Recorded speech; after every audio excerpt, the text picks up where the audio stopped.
बोला.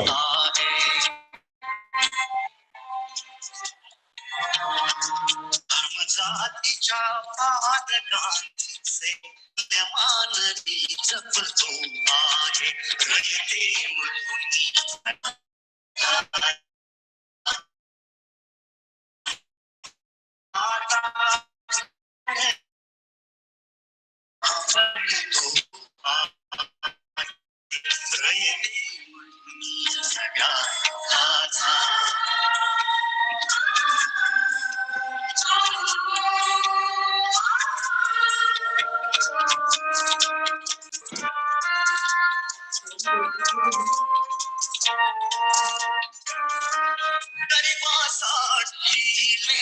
मोडून लक्ष्मी वहिनी झाली आई कमवाई मंत्र हा करुणाईला प्रेरक होई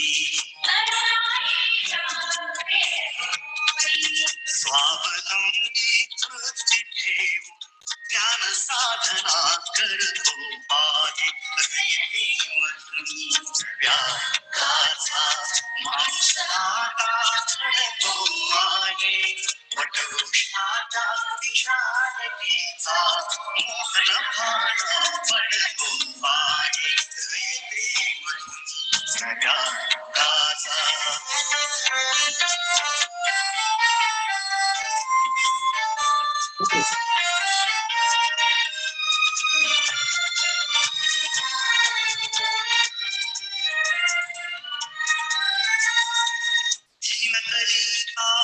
साठी अन्न तुमची चंदन काया अनाथ जीवा सदा लाभली मातृदयी तुमची माया यामधल्या नवसृष्टीचा निर्मिक तोही धरतो आहे व्याकाचा माणूस आता झोपतो आहे वटवृक्षाच्या विशालतेचा मोहन भाला पडतो आहे व्याकाचा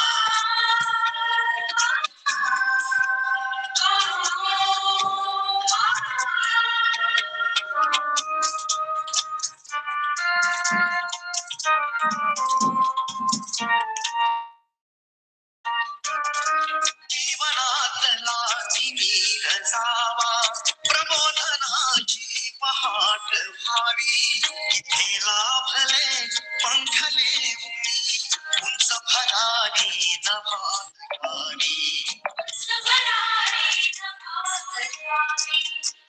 आशाली बहुजनांचा वेणू गगनी चढतो आहे रयते मरुनी व्याकाचा माणूस आता झोपतो आहे वटवृक्षाच्या विशालतेचा मोहन भाला पडतो आहे रयते Maruni व्याकाचा.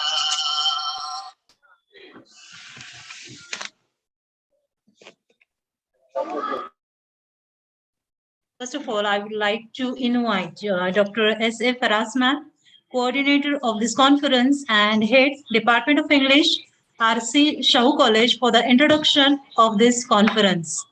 Faras ma'am. Thank you very much, madam.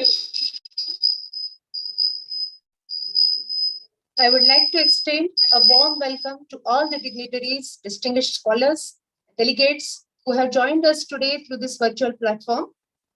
I feel privileged to welcome Advocate H.T. Korekar, Chairman, Shikshan Samiti Kasba Nesri, who consented to be the chief guest of the inaugural function of National Conference on Language, Literature and Culture.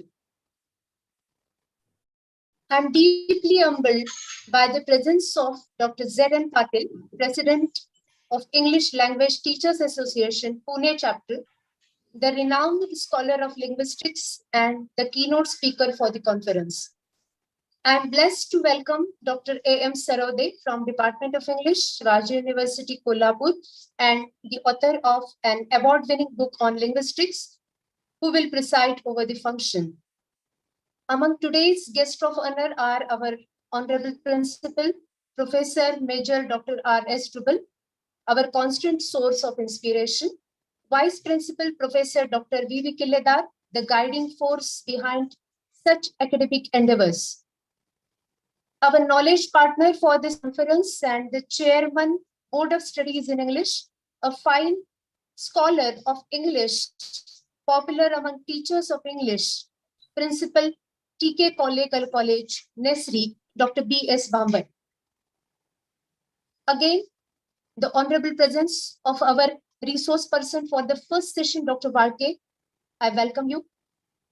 The key objective behind the initiative of organizing this conference was to stimulate the vigorous discussions among the scholars regarding the means to bridge the language and literature divide, as it is hampering language acquisition. For enriching our academia and generating impressive curriculum, it's necessary to enhance basic linguistic competence among the students. And integrating language and literature has become the need of the day. Tremendous teamwork of the teachers from both colleges who work tirelessly, which is evident from the number of papers we received, which goes around 70 and more than, for the publication purpose in a reputed journal of ours. Let me take a couple of minutes to brief you about the schedule of the day. In the subsequent session, Dr. B.S. Varke, Director, Academy for Communication in English, Nashik, will give his scholarly speech on Professor Tehsildar, Vice Principal, G.D. Malpani College, Sangamner will chair the session. Professor Robert Jose, Chairman, VSK University, Bellary, is the resource person for the next session, and Dr. R.A. Kadakne, Head, Department of English, Rajaram College, Kolhapur, will be chairing the session. In the parallel sessions, which have been planned by our committee for the paper session's sake, the chairpersons are Dr. Jayashri Afre, Associate Professor, Savitribai Phule, Mahila Mahavidyalaya, Satara. For the second session, Dr. D. Professor, Department of English, Karmavir Baurao Patil Mahavidyalaya, Pandharpur. For the third session, Dr. Sunita Garge Ma'am, Savitribai Phule, Mahila Mahavidyalaya, Satara. Session 4 will be taken care by Dr. Paijanti Otari, Head, Department of English, Sadar Mani Mahavidyalaya.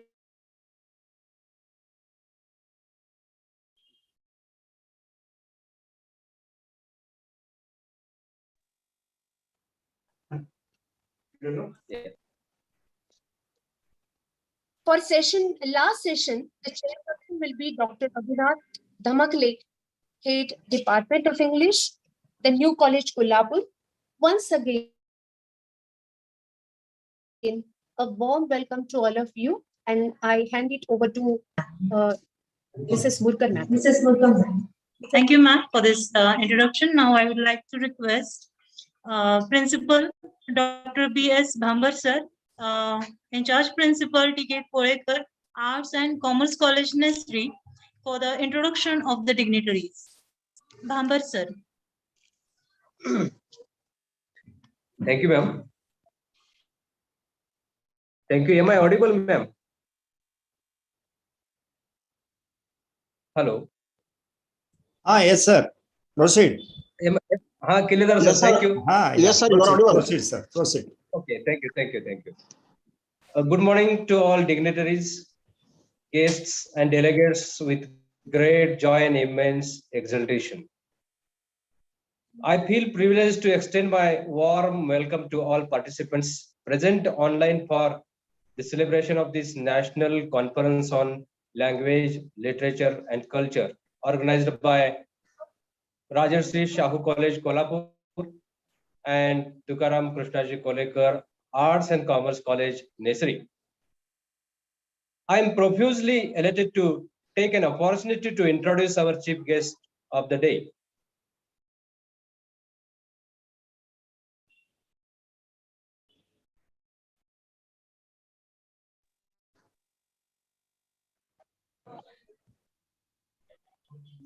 Sir, Chief guest of today, Honorable Advocate Hemant Sahib Kolekar, the President of Shikshan Samiti Kasba Nesri. He is man of distinct vision and a fascinated fountainhead of illuminating ideas. He is a man of knowledge and experience and a constant source of inspiration to all of us. He has keen interest in the educative process. He has been working as a social worker and politician for more than 20 years. He had himself served as a lawyer and is running one senior college, one junior college, and 4 high schools. He always renders a helping hand to the poor and the needy. We are really grateful to him for taking the time out of his busy schedule to attend this national webinar being organized by Rajarshi Shahu College and Tukaram Krishnaji Kolekar Arts and Commerce College, Nesri. Kolekar Sahib, on behalf of Shahu College, Kolhapur and Tukaram Krishnaji Kolekar College, Nesri, I welcome you as the chief guest of today's function once again.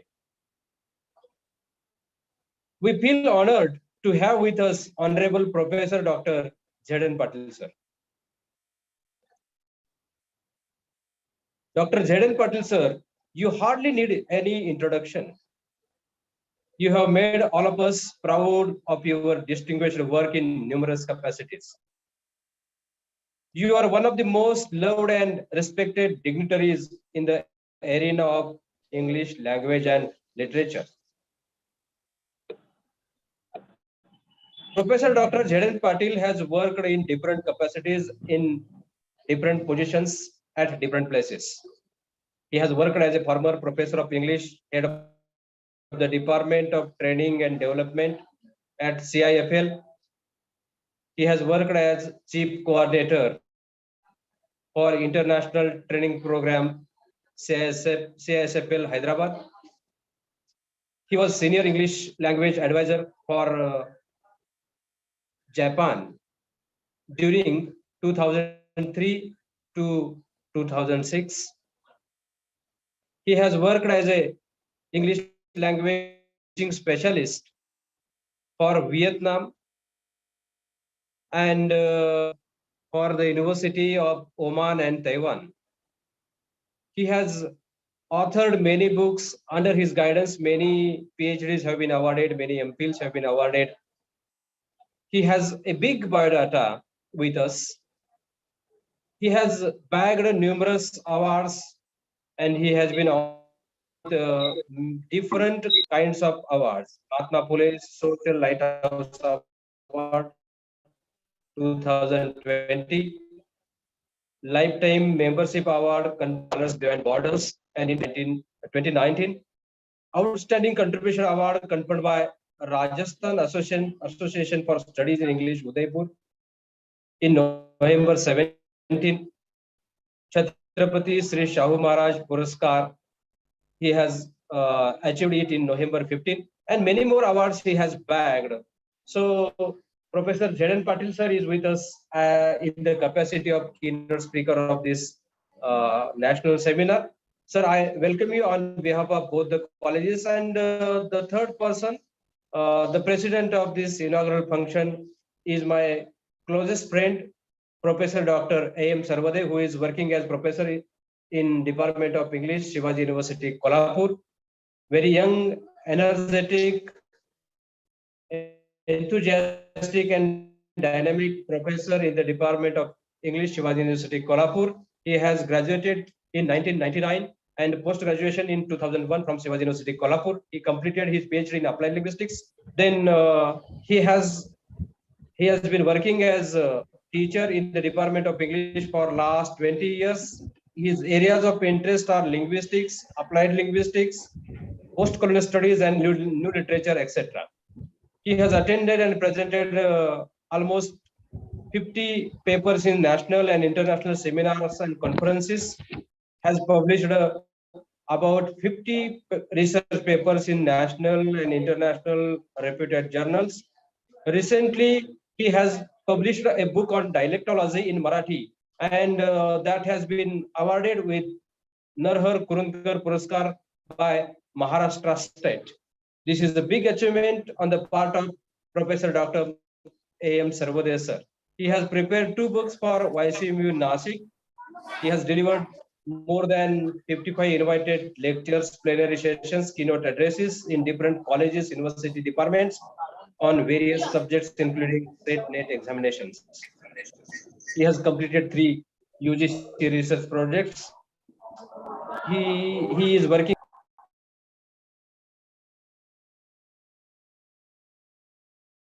as research guide, and under his guidance, 6 students have been awarded PhDs and 2 MPhils have been awarded. So these very students are with us for this function. I also take this opportunity to welcome the guests of honor for this function, Principal Major Dr. Dubal sir, and Vice Principal of Shahu College, Professor Kiledar sir. I thank the organizers for giving me this opportunity. Thank you, one and all. Thank you very much. Thank you very much. Thank you, sir. Thank you for this introduction of the dignitaries. Now I would like to request chief guest of this inaugural function, Advocate H.T. Korekar sir, for his speech. Dr. Korekar, Advocate Korekar sir.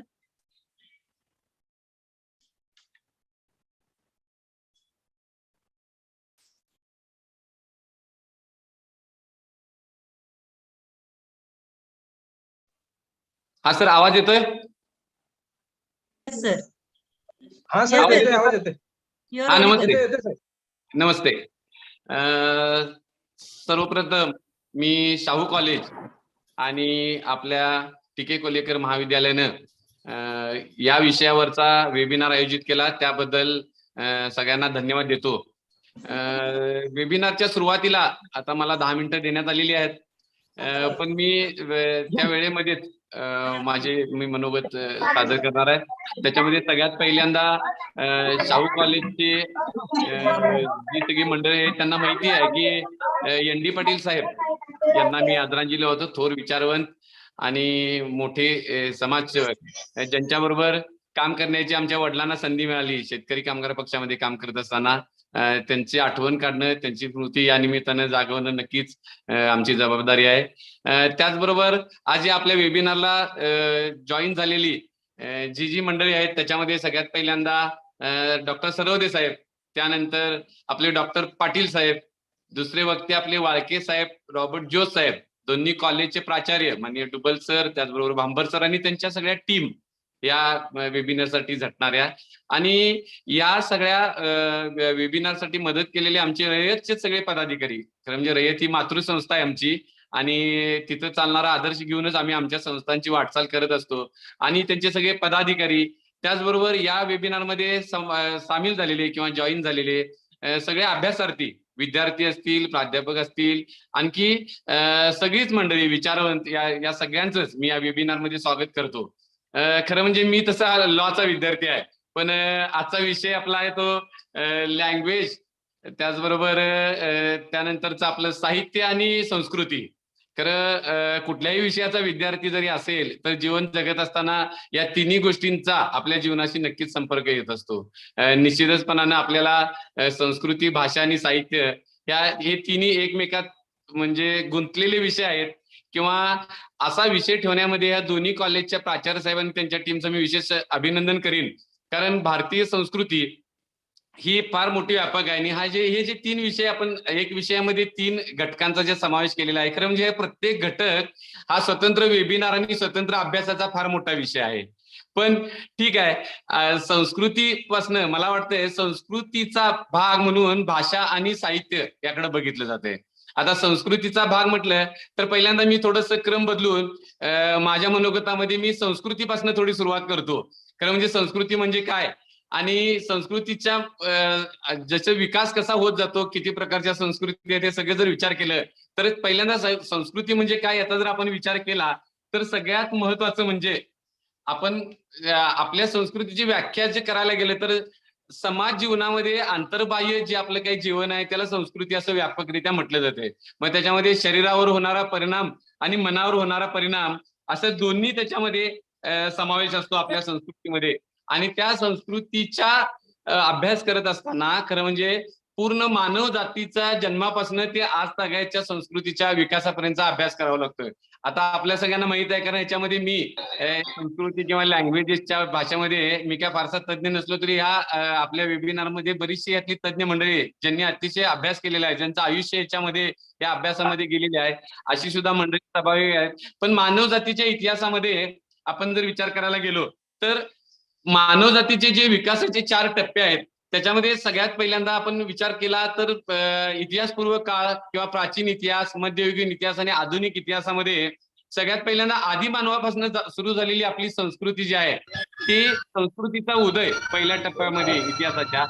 प्राचीन काळामध्ये मग नागरीकरणाची बाल्यावस्था, नागरीकरण निर्माण झाली, त्याची खंड तयार झाली, राज्य तयार झाली आणि मग त्याच्या पुढे मध्ययुगीन काळामध्ये आपण जर गेलो तर त्या खंडांचा विस्तार झाला विशेषतः.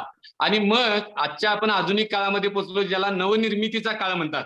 म्हणजे या आपल्या अभ्यासाच्या ह्या प्रकारामध्ये नवनिर्मितीचा काळ ज्याच्यामध्ये 19, 20 आणि 21व्या या शतकांचा समावेश आहे ज्याच्यामध्ये आपण आता जगतो. आता हे सगळं करत असताना सगळ्यात पहिल्यांदा मग संस्कृतीचा उदय कुठं झाला हा एक महत्वाचा भाग माझ्या दृष्टीने मला वाटतं. म्हणजे मी जरा नवीन एक अभ्यास म्हटला तरी संस्कृतीचा उदय होत असताना वसाहती कुठं जन्माला आल्या आणि मग वसाहतींच्या नंतर तिथे ती संस्कृती उदयाला आली असं म्हणायला काही हरकत नाही. आणि त्या वसाहतींचा जन्म सांगत असताना एखाद्या इतिहास तज्ञाचं म्हणत असताना आपण ग्रीसमध्ये समजा आपण ज्यावेळी म्हटलं की ग्रीसमध्ये ज्या ठिकाणी पाण्याचे साठे होते अशा ठिकाणी काही त्या वसाहतींची निर्मिती झाली आणि त्यामध्ये सगळ्यात पहिल्यांदा ग्रीसमध्ये मेसोपोटेमियाची निर्मिती झाली. इजिप्तमध्ये नाईल नदीच्या काठाला इजिप्शियन संस्कृती जन्माला आली. इंदू नदीच्या काठावर जी आपण आपल्याशी संबंधित आहे ते सिंधू संस्कृती जन्माला आली आणि त्यानंतर चीनमध्ये येलो आणि यांगझे संस्कृतीचा तिथं उदय झाला. म्हणजे ह्या 4 संस्कृती प्रामुख्याने विचार केला तर जगामध्ये अजूनही अशा भरपूर संस्कृती आहेत पण त्याचा उल्लेख करणं या ठिकाणी वेळेमुळे शक्य नाही. पण ह्या 4 संस्कृती महत्वाच्या निर्माण झाल्यानंतर आता विशेष करून आपण भारतीय संस्कृतीबद्दल बोलायला मला हरकत नाही. भारतीय संस्कृतीमध्ये आपण इंदू नदीच्या काठावर सिंधू संस्कृतीचा जन्म झाला, मोहेंजोदडो, हरप्पा वगैरे ह्या सगळ्या संस्कृतींच्या उदयापासून त्याचा अभ्यास आपल्याला सगळ्यांना झालेला आहे. पण भारतीय संस्कृतीची वैशिष्ट्ये फक्त मी सांगतो आणि संस्कृतीचा विषय माझ्या या अभ्यासाच्या प्रकार जो आहे त्याच्यामधला संस्कृतीकडनं मी भाषा आणि कल्चर या लँग्वेज या विषयाकडे जातो. तर संस्कृतीमध्ये भारतच मुळात असा देश आहे की ज्याच्यामध्ये अनेक संस्कृती लपलेल्या आहेत. म्हणजे भारतीय संस्कृती एक जी आहे त्याचा उल्लेख करायचा झाला तर भारताचा जो कोण परदेशी अभ्यासक भारतामध्ये अभ्यासाला येईल त्याला असं दिसून येत आहे की अनेक देशांचा हा एक देश आहे काय कारण एवढ्या संस्कृती आपल्या देशांमध्ये आहेत. आणि या संस्कृतीना म्हणजे ह्या मूळ संस्कृतीचा उल्लेख आपण सगळ्यांनी यापूर्वी पण केलेला आहे की विविधतेतून एकता. म्हणजे प्रत्येक राज्यामध्ये प्रत्येक पावलाला आपण गेलो तर तिथं काय जे बदल घडतात त्या बदलांचा अभ्यास केला तर ह्या संस्कृतींच्या विविध संस्कृतींमधून एक भारतीय संस्कृती उदयाला आलेली आहे आणि तेच आपल्या संस्कृतीचं वैशिष्ट्य आहे. खरं म्हणजे भारतीय संस्कृतीमध्ये आपण जर विचार करायला गेलं तर मूळ संस्कृतीमध्ये कोणकोणत्या गोष्टी अंतर्भूत होतात याचा विचार करायला गेलं तर पहिल्यांदा रिलिजियस कल्चर येते आपलं. त्याच्यामध्ये सगळे धार्मिक ग्रंथ आले, धार्मिक संस्कृती आली, प्रथा आल्या, परंपरा आल्या, आपली फिलॉसॉफी आली, त्याच्यामधलं तत्वज्ञान आलं, त्यानंतर आपले फॅमिली स्ट्रक्चर आणि मॅरेजेस आली, विवाह पद्धती, आपली कुटुंब पद्धती याचा त्याच्यामध्ये समावेश आहे. त्यानंतर आपल्या फेस्टिवल्स आले, सण समारंभ आले, त्यानंतर आपण पाळतो ते प्राणी ॲनिमल, जंगलातले असू देत, पाळीव प्राणी असू देत, त्यांचा आपल्या जीवनाशी असलेला संबंध आला. क्युझिन म्हणजे आपण जे जेवण करतो खातो त्यातल्या परंपरा आल्या. त्यानंतर आलं क्लोथिंग, आपले कपडे, हे त्याच्यामध्ये समावेश आहे. लँग्वेज लिटरेचर आता जो महत्वाचा आपला भाग आहे हा आपल्या संस्कृतीचा एक भाग आहे. आपण जर विचार करायला गेला तर आपली भाषा आणि आपलं लिटरेचर साहित्य हे खरं म्हणजे आपल्या भारतीय संस्कृतीच्या एक प्रमुख अंग आहे असं म्हणायला काही हरकत नाही. त्याच्या जोडीला मग शेवटी परफॉर्मिंग आर्ट, कला आलं, नाटक आलं, स्पोर्ट्स आले, क्रीडा आलं आणि त्याच्यामध्ये शेवटच्या क्षणाला आपण माध्यम असं म्हणू शकतो. आता हे सगळं करत असताना संस्कृतीमध्ये एक भाषा आणि त्यातलं जे साहित्य आहे याच्यापैकी मी आता भाषा या विषयाकडे होतो. खरं म्हणजे भाषेचा जन्म आणि मृत्यू म्हणायला हरकत नाही. भाषा म्हणजे काय, भाषेचा जन्म मृत्यू कसं होतो, जगात भाषांची संख्या वगैरे, हे थोडं 1-2 मिनिटांमध्ये. भाषा म्हणजे संवादाचं साधन आहे, ते काय सांगायची गरज आहे. आणि त्याचा शास्त्रीय अभ्यास करणारा आपण आता इंग्रजी विषयाचा विशेष हा वेबिनार असल्यामुळं लिंग्विस्टिक म्हणतो, ज्याला शास्त्रीय भाषेचा अभ्यास करताना आपण लिंग्विस्टिक म्हणतो. पण भाषेचा जन्मच मुळात जर आपण तसा विचार करायला गेला तर साधारण त्याच्यामध्ये वाद असू शकतात, परंतु 1,00,000 वर्षापूर्वी झाला. आणि ती भाषा 1,00,000 वर्षापूर्वी जन्माला आल्यानंतर त्याच्यामध्ये मग ती तोंडी होती, लेखी होती, त्याच्यामध्ये हावभाव समावेश होते का, हे सगळं त्याच्यामध्ये आलं. आणि भाषेचा विचार करताना एकूण 1,00,000 वर्षापूर्वी जी भाषा जन्माला आली, त्या भाषेनंतर जर आपण विचार केला तर होमोसेपियन जी मूळ भाषा आपली आहे ती भाषा खरं म्हणजे तिथं जन्माला आली, त्याला आपण मान्यता दिलेली आहे. पण त्या भाषेचा आपण होमोसेपियन प्रकारची भाषा जन्मली आहे, बरोबर आहे, पण भाषांना मृत्यू असतो का, हा एक मला म्हणजे थोडासा एक वेगळा प्रश्न. पण भाषांना मृत्यू सुद्धा आहे, कारण भाषा बोलणारा जर शेवटचा माणूस तो जर नाहीसा झाला तर ती भाषा मृत झाली असं म्हणायला हरकत नाही. तर साधारणपणे असा आत्ता समज आहे की जगामध्ये साधारण जवळपास 7,000 भाषा आहेत असं जर गृहीत धरलं तर 7,000 भाषेपैकी जवळजवळ 22व्या शतकापर्यंत यातल्या 50% भाषा लोप पावण्याची शक्यता आहे. म्हणजे तो एक मोठा अभ्यासाचा परत विषय आहे, कारण त्याच्यामध्ये परत त्या भाषा कशा लोप पावतात, मग त्या जगवता कशा येतील, ते स्थानिक भाषा आहेत का किंवा त्या जगवल्या पाहिजेत, असा सगळा त्याच्यामध्ये विषय अभ्यासाचा आहे. ती काही विद्यार्थी त्याच्यावर अभ्यास पण करत असतील, काही शिक्षक मंडळी, आमची प्राध्यापक मंडळींना त्याच्यामध्ये माहिती असेल. आता हे सगळं करत असताना पुढे आपण जाऊया जरासं जगातल्या सगळ्या भाषांबाबत आधी पहिल्यांदा बोलून मग भारतीय भाषांकडे येऊया. जगातल्या भाषा 7,000 आहेत, आपण म्हणतोय जवळपास 7,000 आहेत, पण बोलल्या जाणाऱ्यामध्ये सगळ्यात हायेस्ट भाषा ही इंग्रजीच बोलली जाते, ज्याला मान्यता दिलेली आहे. इंग्रजी भाषेला जवळजवळ 113 कोटी लोक बोलतात. त्यानंतर 2 नंबरला आली आपली चायनीज भाषा ही जवळजवळ 111 कोटी लोक बोलतात. त्यानंतर आपली हिंदी आली, 61 कोटी बोलतात, आणि स्पॅनिश भाषेला सुद्धा 53 कोटी लोक बोलत असल्यामुळे त्यांना मान्यता आहे. आता भारतातील भाषेची वैशिष्ट्य, आता जरी आपण म्हणत असलो की हिंदी ही 61 आहे, आपली 61 कोटी लोक बोलतात, पण भारतातील भाषेला मान्यता म्हणजे खरं म्हणजे घटनेतील तरतूद, आता मी थोडंसं लॉचा विद्यार्थी असल्यामुळे मी सांगेन की 343 आर्टिकल मध्ये आपल्या हिंदी भाषेला देशाची अधिकृत भाषा म्हणून मान्यता दिलेली आहे. आता त्यानंतर अमेंडमेंट करून 1963 साली काय केलेलं आहे, इंग्रजी भाषेला ऑफिशियली सेकंड लँग्वेज म्हणून तिथं मान्यता देण्यात आलेली आहे. म्हणजे इंग्रजी भाषेचा सुद्धा समावेश त्याच्यामध्ये आहे. आता इथं मला आणखी एक सांगावं लागेल की जगामध्ये 67 देशांमध्ये इंग्रजी भाषा जरी बोलत असली तरी मॅक्झिमम देशामध्ये सेकंड लँग्वेज इंग्रजीचा वापर केलेला आहे, हे नक्की आहे.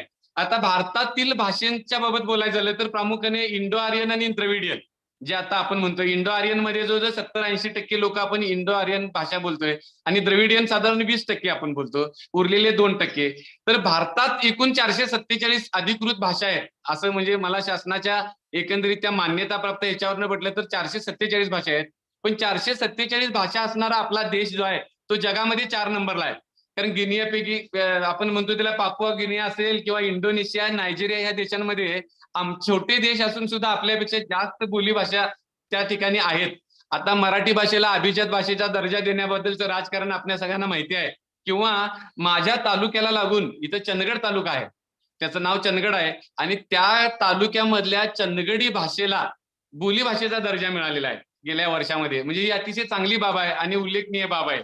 आता हे सगळं सांगत असताना इंग्रजी भाषेबाबत आपण म्हणतोय की तुमची आता सगळीच मंडळी या ठिकाणी जी ती इंग्रजी भाषेशी संबंधित असल्यामुळे मी एकच मिनिटामध्ये इंग्रजी भाषेचं कौतुक म्हणायला हरकत नाही. मुळात इंडो युरोपियन आणि वेस्ट जर्मनिक जरी ही भाषा असली तरी आता जगामध्ये ब्रिटिश ज्या ज्या ठिकाणी पसरत गेले किंवा कॉलनीज झाल्या त्या ठिकाणी इंग्रजी भाषा गेलेली आहे. आणि इंग्रजी भाषेमुळे आता इंग्रजी भाषा ही अधिकृत 67 देशांबरोबर इतर सगळ्या देशांनी मान्य केलेली असल्यामुळं इंग्रजी भाषेबद्दल एक भीती असते की इंग्रजी भाषा ही इतर भाषांना खाती काय, अशी एक भीती असते. पण मला असं वाटतंय इंग्रजी भाषा ही आता जगभर ज्ञान मिळवण्याची भाषा झालेली असल्यामुळं इंग्रजी भाषेची भीती बाळगण्याचं कारण नाही, तर ती ज्ञान मिळवण्याची भाषा असल्यामुळे ती सगळ्यांनीच आता आत्मसात केली पाहिजे आणि त्याला कोणताही पर्याय आता राहिलेला नाही, याबद्दल माझी खात्री आहे. एक नागरिक म्हणून निश्चितच मी इंग्रजी भाषेचं कौतुक नक्कीच करू शकतोय.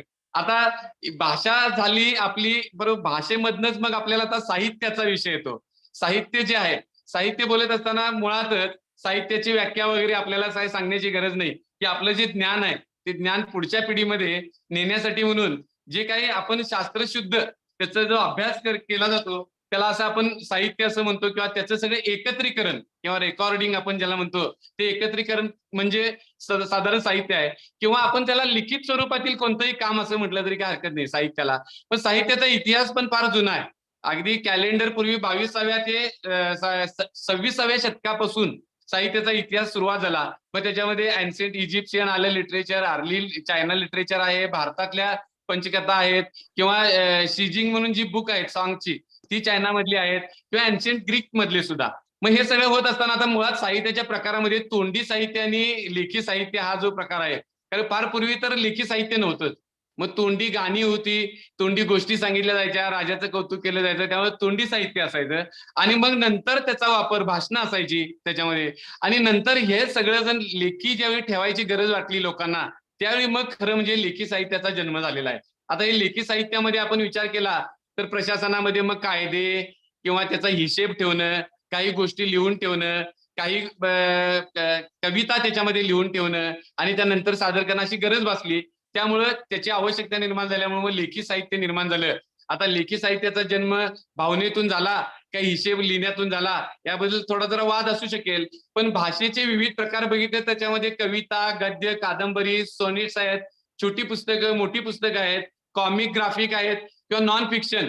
आणि ह्या व्यतिरिक्त सुद्धा अजूनही भरपूर प्रकारचं साहित्य आहे. इव्हन हावभाव असतील, काही कोड वर्ड्स असतील, ही सुद्धा भाषा म्हणून उदयाला आलेली आहे. उदाहरणार्थ ब्रेल लिपीचं आपण उदाहरण त्याच्यामध्ये घेऊ शकतो. तर हे सगळं बघत असताना साहित्य, आता भारतातल्या साहित्याबद्दल फक्त मी 1 मिनिटं बोलतो आणि मी माझं मनोगत थांबवणार आहे. आता भारतातल्या साहित्याचा उदय जर सगळ्यात पहिल्यांदा विचार करायला गेला तर तोंडीच झालेला आहे. भारतामध्ये साहित्य जे होतं ते तोंडीच मांडलं गेलं. पण ते तोंडी साहित्य एकत्रीकरण केल्यानंतर त्याचंच नाव ऋग्वेद असं आहे. म्हणजे जे आपली सगळ्यात लेखी साहित्यामधलं जे पहिलं जे काय आहे ते वेदापासून चालू झालेलं आहे. म्हणजे वैदिक परंपरा आपण ज्याला म्हणतो, वैदिक परंपरेमध्ये मग पुन्हा भरपूर समावेश आहे. त्याच्यामध्ये मग ती 3-4 गोष्टी अशा प्रत्येक ह्याच्यावर लिहिलेल्या आहेत. मग त्यामध्ये वैदिक साहित्यामध्ये वेद, उपनिषद आली, ज्याच्यामध्ये किंवा सुलभ जॉमेट्रीवर सुद्धा त्याच्यामध्ये लेखन झालेलं आहे. त्यानंतर आली आपली महाकाव्य 2 नंबरला, ज्याच्यामध्ये महाकाव्यामध्ये क्लासिकलमध्ये जी कालिदासांची सगळी रघुवंश, मनुचिकादे, महाकाव्यामध्ये महाभारत, रामायण, आणि त्यानंतर क्लासिकलमध्ये मग रघुवंश, मेघदूत, शाकुंतल वगैरे अशी सगळी नाटकं वगैरे हे सगळं लिहिलं गेलं. वासायन आहे त्याच्यामध्ये, किंवा चाणक्यांचं अर्थशास्त्र आहे. आता हे सुद्धा साहित्य इथनं आपली सुरुवात वेदापासून झाली, वेद उपनिषदापासून झाली. त्यानंतर मग हेच साहित्य प्राकृत भाषेमध्ये, मग पाली भाषेमध्ये, मग नंतर तमिळ भाषेमध्ये, असं मग देशामधल्या जवळजवळ सगळ्या भाषेमध्ये याचं निर्मिती याची झालेली आहे या वेगवेगळ्या साहित्याची. आणि ते सुद्धा एक प्रकारचं वैशिष्ट्य आपलं आहे. खरं म्हणजे प्रत्येकानं आपल्या भाषेमध्ये मला कळलेलं रामायण, मला कळलेलं महाभारत ते लोकांना समजावं अशा पद्धतीने मांडलेलं ते महाभारत, अशा प्रकारचे सगळे साहित्य पुन्हा निर्माण झाल्यामुळं त्यामध्ये मराठी साहित्य सुद्धा निर्माण झालेलं आहे, ज्याच्यामध्ये आपण म्हणतोय संतांची भूमी आहे. निवृत्ती ज्ञानदेव, सोपान मुक्ताबाई, एकनाथ नामदेव तुकाराम. निवृत्ती महाराजांनी ज्ञानदेवांनी ज्ञानेश्वरी लिहिली, संत तुकारामांनी अभंग लिहिले, बहिणाबाईंचे आहे त्याच्यामध्ये तुकाराम, रामदासांनी सगळे दासबोध आणि हे सगळे ग्रंथ लिहिले. तर ह्या सगळ्या ग्रंथांनाच आपल्या साहित्याची ही जी निर्मिती झालेली आहे ह्या सगळ्या ग्रंथांमध्ये आहे. आणि मग तेच ग्रंथ, तेच साहित्य आम्ही ह्या सगळ्या तत्वज्ञानासाठी, आपल्या संस्कृतीसाठी वाचन करत करत आपली आता वाटचाल पुढे सुरू आहे. आता अगदी अर्ध्या मिनिटामध्ये माझ्या शेवटाकडे वळतोय. सगळ्यात पहिल्यांदा त्याच्यामध्ये इंग्लिश लिटरेचर, भारतातल्या इंग्लिश लिटरेचरची सुरुवात फक्त फार उशिरा झाली, पण जी काय झाली ती साधारण 100-200 वर्षापूर्वी इंग्लिश लिटरेचरची सुरुवात झाली. त्याच्यामध्ये डेरोजिओ, मधुदत्त, रवींद्रनाथ टागोर आणि इतर सर अरबिंदो वगैरे या सगळ्या मंडळींनी तर फार मोठं योगदान दिलेलं आहे. त्या लिटरेचर तयार करण्यामध्ये, इंग्रजी लिटरेचरमध्ये ही सगळी महत्वाची बाबी आहे. पण हे सगळं आता करत असताना जे जुनं साहित्य लिखित स्वरूपातलं होतं त्याच्यामध्ये आता शेवटची आणि अत्यंत महत्वाची गोष्ट जी आम्हा सगळ्यांनाच महत्वाची आहे, आता ह्यामध्ये बदल हे सगळं डिजिटल लिटरेचर मध्ये कन्वर्ट झालेलं आहे. त्यामुळे मी सगळ्यांना विनंती करतोय, आमच्या विद्यार्थ्यांना सुद्धा मी विनंती करतो, प्राध्यापक मंडळींना तर विशेषतः माहित असेलच की आता डिजिटल लिटरेचर शिकणं आणि त्याच्यावर आपल्याला वाचणं, ते आत्मसात करणं याची गरज बनलेली आहे या काळाची, आता या सगळ्या आधुनिक युगामध्ये. आणि ते आपण सगळ्यांनी शिकावं, सगळ्यांनी आत्मसात करावं अशी मी आपल्या सगळ्यांना विनंती करतो. आपण सगळ्यांनी या ठिकाणी वेळ दिलेला आहे, आपण सगळ्यांनी अशा प्रकारचा वेबिनार आयोजित केला, त्यामध्ये वेळ काढून आपण जॉईन झालात त्याबद्दल सगळ्यांना मी आमच्या संस्थेच्या वतीनं आणि मी आमच्या शिक्षण समिती परिवाराच्या वतीनं सगळ्यांना धन्यवाद देतो आणि थांबतो. जय हिंद, जय Maharashtra. Thank you sir. Thank you, sir. Thank you for your in detail information regarding to language, literature, and culture. Thanks a lot for your detailed lecture. As we can say that a language is the roadmap of a culture. It tells you where its people come from and where they are going. Or we can say that language shapes the way we think and determines what we can think about it. So this is time for a most awaited speech. So I would like to request Dr. Z.N. Patil, sir, President, ELTAI, English Language Teachers Association, Pune, for his keynote address. Z.N. Patil, sir.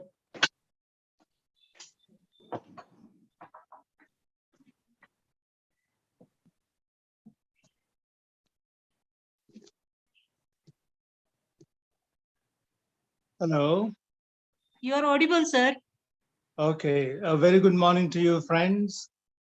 It's indeed a matter of pride and privilege and pleasure for me to be with you this morning.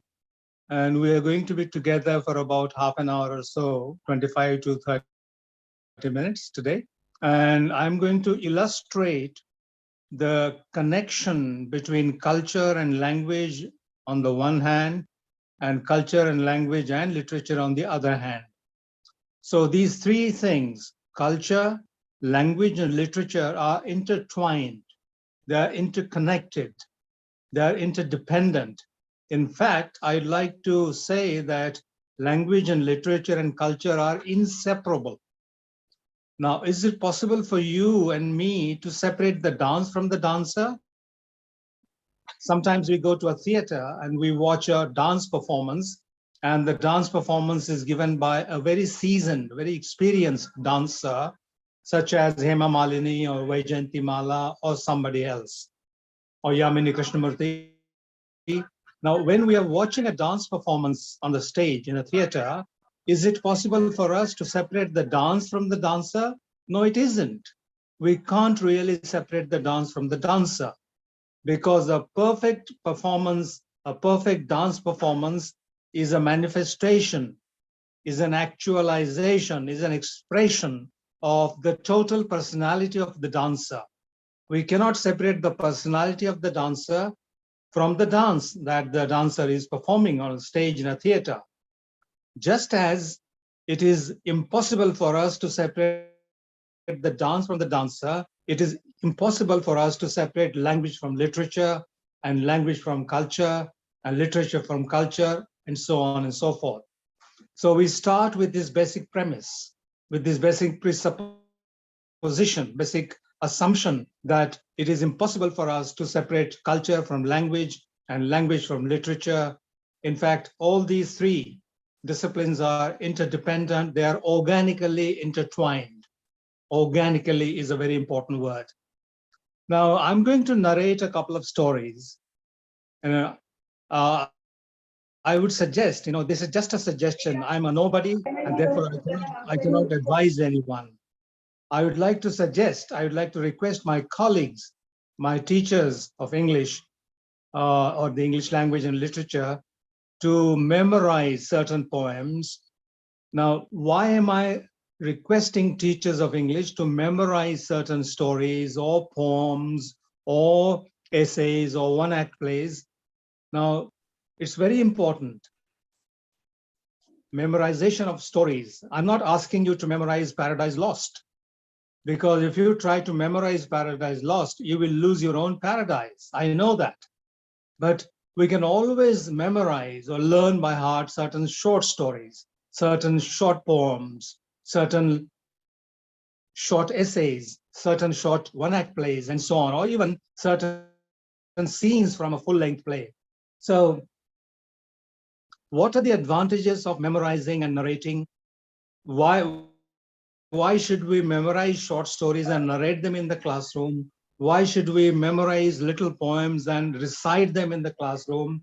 What are the disadvantages of reading a poem or reading a short story from the printed book? What are the disadvantages?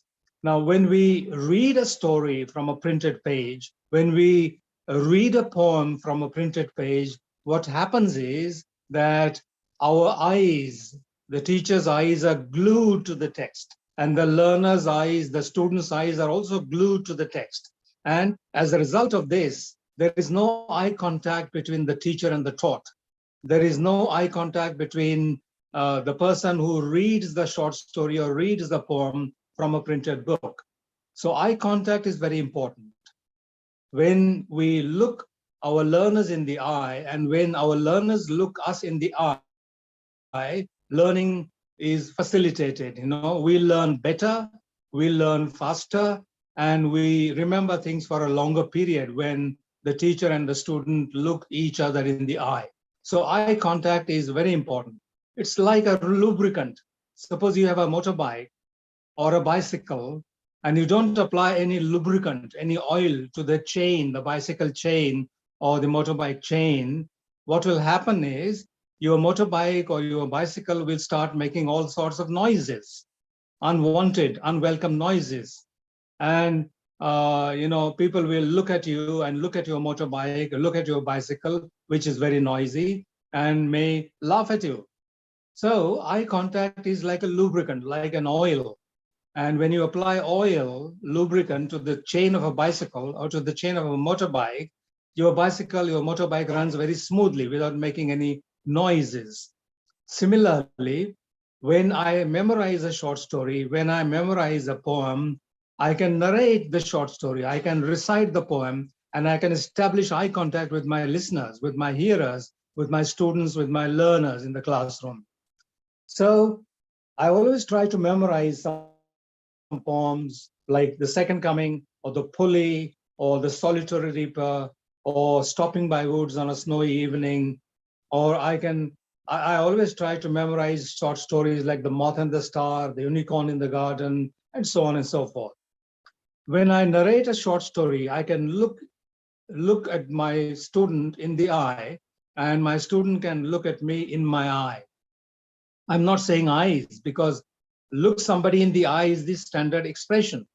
We don't say look somebody in the eyes, no. So when I narrate a short story, when I recite a poem, I can look at my student, and my listener can look at me. And because of eye contact between me and my students, or my students and me, learning becomes faster, learning becomes smoother. We learn things better and faster, and we remember things for a longer period. So I'm going to narrate a couple of stories, and I'm going to use these stories to illustrate the connectivity, the connection between language and culture and language and literature, between all these three, or among all these three elements. Now, here is the first story. Please listen to the story and tell me where you get a reflection of the culture, right? A culture comprises a variety of aspects like clock time and cuisine and cues. The way people stand in queue reflects the culture. The way people cook their cuisine reflects the culture. The way people perceive clock time reflects the culture. So different cultures in the world perceive time, for example, differently.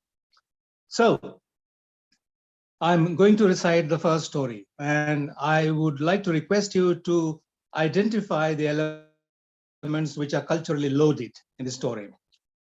A young and impressionable moth once set his heart on a certain star. Moth and Shama Parwana in Hindi, they call Shama Parwana. So a moth always falls in love with a flame, with fire, and gets burnt. A moth is a symbol of sacrifice in love. But this particular moth, which is the protagonist in the story, is a different kind of moth. So a young and impressionable moth once set his heart on a certain star. He fell in love with the star. This moth fell in love with the star. A young and impressionable moth once set his heart on a certain star. He told his mother about this, and she counseled him to set his heart on a bridge lamp instead. Stars aren't the thing to hang around, she said. Lamps are the thing to hang around. You get somewhere that way, said the moth's father. You don't get anywhere chasing stars.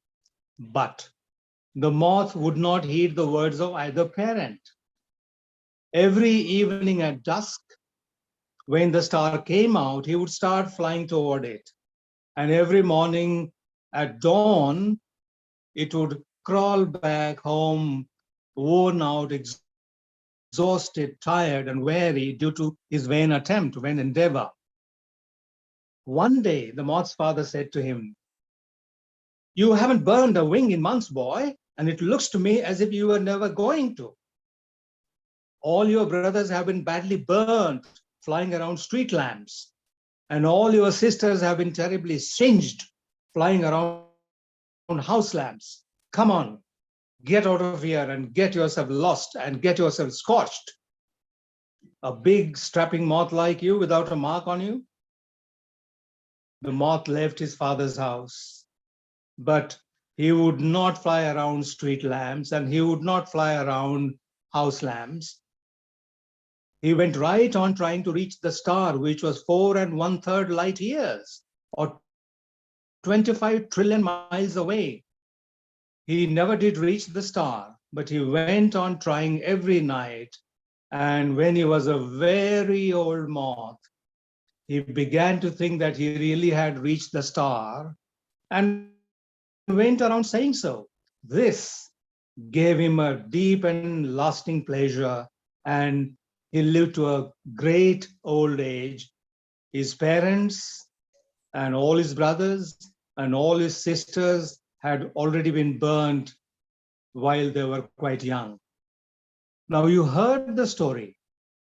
Now let me ask you whether you could recognize, whether you could spot or identify those bits of the short story which are loaded with culture, some sort of culture. Did you notice, did you identify, did you spot those words which are culturally loaded? Yes, please. Did you notice, did you recognize, did you identify, did you spot those words or those ideas which are culturally loaded? I would like somebody to answer this question. Did you or didn't you? Yes, please. Yes, sir. During the narration. Did you identify those words, those expressions which are culturally loaded in the story? Can you name? Can you tell me? Contextualization is more important factor, which Pardon? Pardon? to identify the cultural specificity, I think. Yeah.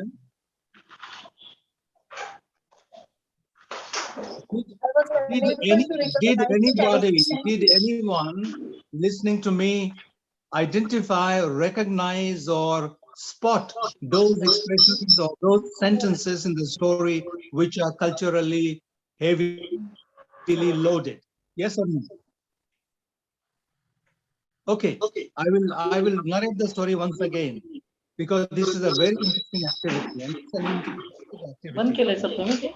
So please listen to the story, because you're all experienced teachers. I know there are students listening to me, but I'm talking to my colleagues, the teachers of English, who have been teaching English language and literature and maybe linguistics for several years on end. So I appeal to them, I request them to try and identify those expressions, those words, those key expressions which are heavily loaded with culture, some sort of culture. Okay, I'll repeat my narration. A young and impressionable moth once set his heart on a certain star. Please don't talk. Somebody is talking. Please mute your mic. Please mute your mics. Okay. So a young and impressionable moth once set his heart on a certain star. He told his mother about this, and she counseled him to set his heart on a bridge lamp instead. Stars aren't the thing to hang around, she said. Lamps are the thing to hang around. You get somewhere that way, said the moth's father. You don't get anywhere chasing stars. But the moth would not heed the words of either parent. Every evening at dusk, when the star came out, he would start crawling toward it. He would start flying toward it. And every morning at dawn, he would crawl back home, worn out, exhausted, tired, and weary due to his vain attempt, vain endeavor. One day, the moth's father said to him, "You haven't burned a wing in months, boy. And it looks to me as if you were never going to. All your brothers have been badly burned flying around street lamps. And all your sisters have been terribly singed flying around house lamps. Come on now, get out of here and get yourself scorched and burnt. A big and strapping moth like you without a mark on him?" The moth left his father's house, but he would not fly around house lamps, and he would not fly around street lamps. He went right on trying to reach the star, which was 4 1/3 light years, or 25 trillion miles away. He never did reach the star. But when he was a very old moth, he began to think that he really had reached the star, and he went around saying so. This gave him a deep and lasting pleasure. And he lived to a great old age. But his parents and all his brothers and all his sisters had already been burned to death while they were quite young. Now, I narrated the story twice, and I want somebody to tell me that he or she could identify at least 1 or 2 expressions in the story, in my narration, which are heavily loaded with culture. Yes? Okay, let me give you a clue. Let me give you a clue, right? All your brothers have been badly burned. All your brothers have been badly burned, flying around street lamps. And all your sisters have been terribly singed, flying around house lamps. Do you think there is some cultural load here? Some cultural baggage? Hello. Yes. Good morning. Good morning. I think this has a deep allegory to today's world where people. Could you speak a little louder, sir? Could you speak a little louder? Sorry. Yeah, I think this has a deep allegory to today's world where people try to do things the world demands them to. And say maybe, for example, corporate culture, or maybe whatever work that is expected of children, of people by society. And we get so enthralled or engrossed in it that we don't realize the bad effects that is actually having on us. And like you said, the moths, they fly towards the lamp, and their wings get burned. And that's what's exactly happening to us. Because we are so engrossed by doing an MBA and joining our father's business, or doing an engineering and joining some high-tech company, that we really don't understand that maybe it is something that we should do what really we want to do, that will actually help us reach the stars, or rather than doing something that society demands us to, that will actually we may earn like in millions, as opposed to what we let's say, for example, if I'm an artist, I may not earn that much as opposed to if I'm an engineer. But I know that if I'm an artist, I live a comfortable life according to my own happiness. But if I'm an Okay. engineer or something, I'll be working in a multinational corporation or whatever. I'll be working 12 hours a day, 10 hours a day, 12 hours a day. And by the age of Okay. 40, Okay. I'll be totally burnt out. I get your point. Now, my question to everyone listening to me is very simple. Most expressions, most phrases, most sentences in a story, in a one-act play, in a full-length play, in a poem are loaded with some sort of culture. Let me give you a very simple example.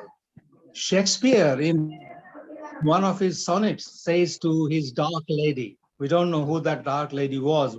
We don't know whether that dark lady was a real lady or an imaginary lady. But in one of his sonnets, he says to his dark lady, shall I compare thee to a summer's day? Shall I compare thee to a summer's day? Now, Shakespeare said this, and Shakespeare said this in British culture. And when we talk about culture, we can talk about a whole bunch of things. And one important thing that belongs to this bunch of things is the climate, is the weather condition. So Shakespeare said this to his beloved in Britain, and summer in Britain is a very pleasant season. But summer in our country is very scorching, enervating, is a tiring season, right? So lots of people die in summer due to heat stroke, right, or sunstroke. So in Britain, when somebody says to his beloved, shall I compare you to a summer's day, it becomes a compliment because summer is a pleasant season in Britain. But if I say that to, let's say, my better half in India, shall I compare thee to a summer's day, will she be happy? No, she won't be happy because summer in India is not a pleasant season. It's a very hot season, very discomforting season, scorching season. So what is a compliment in one particular cultural context becomes, or may become, can become a criticism in another culture, another sort of culture. So climate is an important and integral part of culture. So what I'm saying is most of our, most expressions, most words, most phrases and utterances or sentences are loaded with cultural baggage, cultural luggage. And we need to identify these cultural baggages or luggages when we listen to a story, when we read a poem, etc., etc. So I would like to take you back to that particular sentence which I isolated from the story. Of course, we need to interpret that particular sentence having embedded it into that particular culture. Okay.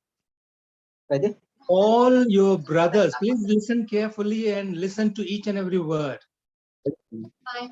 All your brothers have been badly burned. The father is saying this to the moth, to the rebellious moth, right? All your brothers have been badly burned, flying around street lamps, and all your sisters have been terribly singed, flying around house lamps. Do you think there is some culture here? Good morning, sir. I'm Mrs. Sangeeta Rente. Okay. Good morning, ma'am. Please tell me. Hello, sir. Yes, so I'm listening. I would like to say that when he says that all your brothers burnt your wings flying on the street lamps, it means that the brothers, the male, they are more outgoing, and on the streets, it means that they are attracted to the street light, and the sisters, that is the female, they burnt themselves with the light in the house. So the house light, usually in Indian culture or even in European culture, the women are at home and it is considered their responsibility to stay indoors. So the female, they are burnt in house light, and the male are outgoing, they go outside, and so they burn due to street fire. Okay, thank you very much. Very good. That you hit the nail. You hit the nail. Right. Okay. So Yes. when the father says, all your brothers have been badly burned, flying around street lamps, and all your sisters have been terribly singed, flying around house lamps. Right. Now we can interpret it in cultural context. For example, in many cultures, women are supposed to be back home by the time it is dark. Right. But men, boys can come back home at midnight or even after midnight, because our societies, our communities are male-dominated communities and societies, right? So we expect one kind of behavior on the part of on the part of women, and we expect another kind of behavior on the part of men. So this is gender bias. This is male-dominated culture. Now, did you notice any other sentence or any other word or expression or phrase in the story which is culturally loaded like this particular sentence? So let me repeat that. The moth would not heed the words of either parent. And the father said to him, you haven't burned a wing in months, boy.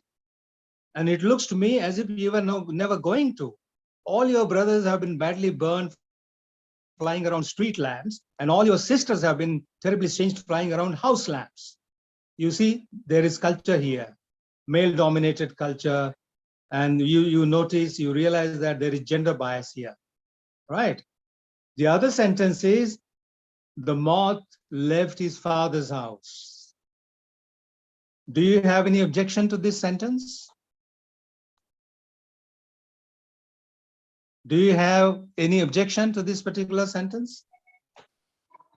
The moth left his father's house. Yes? Yes, please. Good morning again. In the patriarchal setup, we're not supposed to leave the house of father because we are the collectivistic culture. So in individualistic cultural setup, it is accepted independent. He left his father's house. He left his father's house. Yes, the house belongs to the father. Again, it's domination, patriarchy. Very good, very good. Now, does the house belong to the father alone, or does it belong to the father as well as the mother? Who spends more time at home, the father or the mother? Mother. Some mother. The father spends more time at home or inside the house. So it is not just the father's house, it's the father's house as well as the mother's house. In fact, it should have been called, it should have been said by the author, right? The moth left his mother's house. Why father's house? The house belongs to both of them. At least the author could have said, the moth left his parents' house. Right? So you see, culture leaks itself. Culture reflects itself through certain words, certain expressions, and certain phrases and sentences and so on and so forth. Right? Now, when we narrate a story, I mean, this particular story, like many other stories, can be tapped, can be used in order to teach language, in order to teach grammar, vocabulary, gender bias, culture, and so many other things. So we need to do a lot of homework before we go to the classroom, and we need to memorize stories, we need to memorize poems, we need to memorize one-act plays, because when we memorize all these things, stories and poems, etc., we can go to a class with confidence, and we can narrate the story, or we can recite the poem fluently, confidently, appropriately, and accurately. And that makes a world of difference. That makes a big difference, right? So I think I have conveyed my perspective, my point of view in as simple language as possible. Thank you very much. Back to you. And I'd like to thank the organizers for giving me this wonderful opportunity to interact with my colleagues working for the university, Shivaji University, Kolhapur. So I'm indeed grateful to the organizers for this wonderful occasion or opportunity that allowed me to interact with my friends and colleagues across the university, in fact, across the state, and maybe across the nation, because online lectures can be attended, can be heard by anyone from any place, not just in India, but anywhere in the world, right? And I'm especially grateful to my friend, my senior friend, Professor M.A. Sheikh, for recommending my name or for suggesting my name for delivering this keynote address. Thank you very much, and back to you, ma'am. Thank you, sir. Sabiha, back to you. Thank you, sir. Thank you very much. As you have already mentioned that you are going to explain the connection between language, literature, and culture. And this is really great privilege for us to hear you with your great style of pronunciation. Thanks a lot. Thank you. A hearty thank you to you, sir. Thanks. Now I would thank you. Now I would like to request President of this inaugural function session, Dr. A.M. Saravde sir, who recently received one of the most prestigious award, Narhar Kurundkar Paritoshik of Sahitya and Sanskruti Mandal last year. The award is named after a great scholar and thinker, Narhar Kurundkar.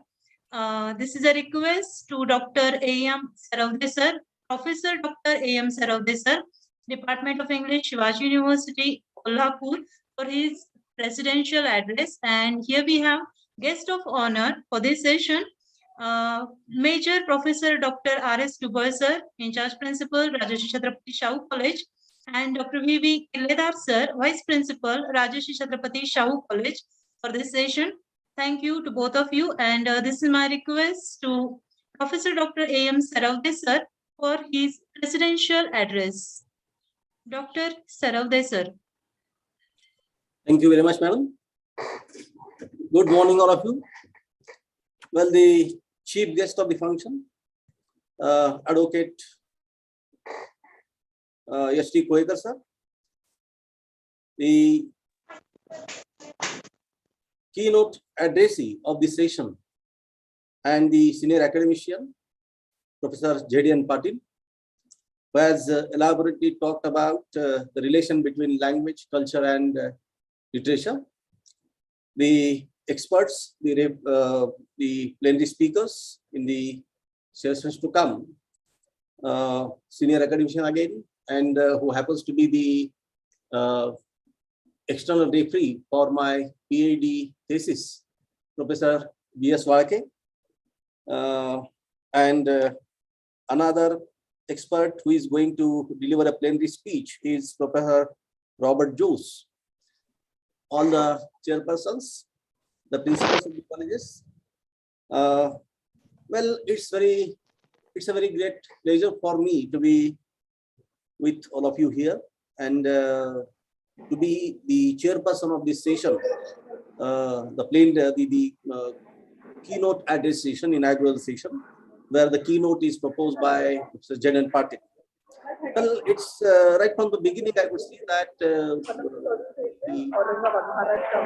the chief guest of the function, Advocate S.T. Koekar, though he doesn't belong to the discipline of English, and though he spoke in Marathi, his speech showed us his understanding of the three concepts: language, literature, and culture. The anthropological perspective that he has used, right from anthropology, he cited references from anthropology, from literature, and he talked about language not only of India but of all the countries of the world. So the numbers he enumerated, in fact, to see the numbers of the languages spoken both in India and other countries of the world.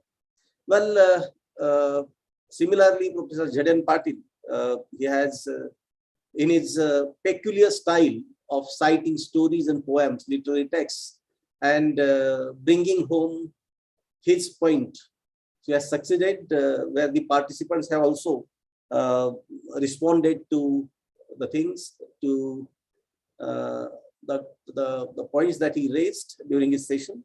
Well, literature, as Professor Jaden Patil has said, the three things that the title of the webinar, language, literature, and culture, they are mixed. They cannot be separated at all. If you talk of one, you cannot hide the remaining two. If you're talking about language, you cannot think of language without literature and culture. The same is the case with literature, the same is the case with culture. So these three things, they are inextricably intertwined with one another. So if they are inextricably intertwined with one another, why should we have the title language, literature, and culture? Why the three words? In fact, the single word culture will suffice. The word culture will suffice, where both language and literature, they come in. It is said that language is the carrier of culture. Similarly, literature is also carrier of culture.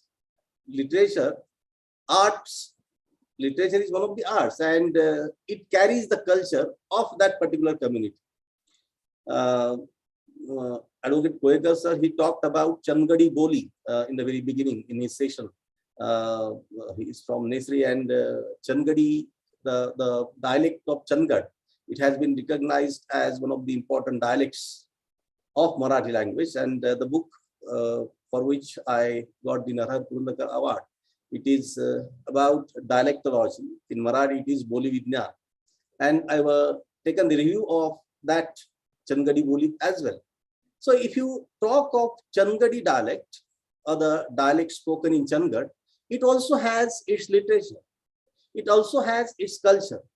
And the dialect, though we call it dialect, it is basically a language also, because we cannot separate. Those scholars have tried to do so.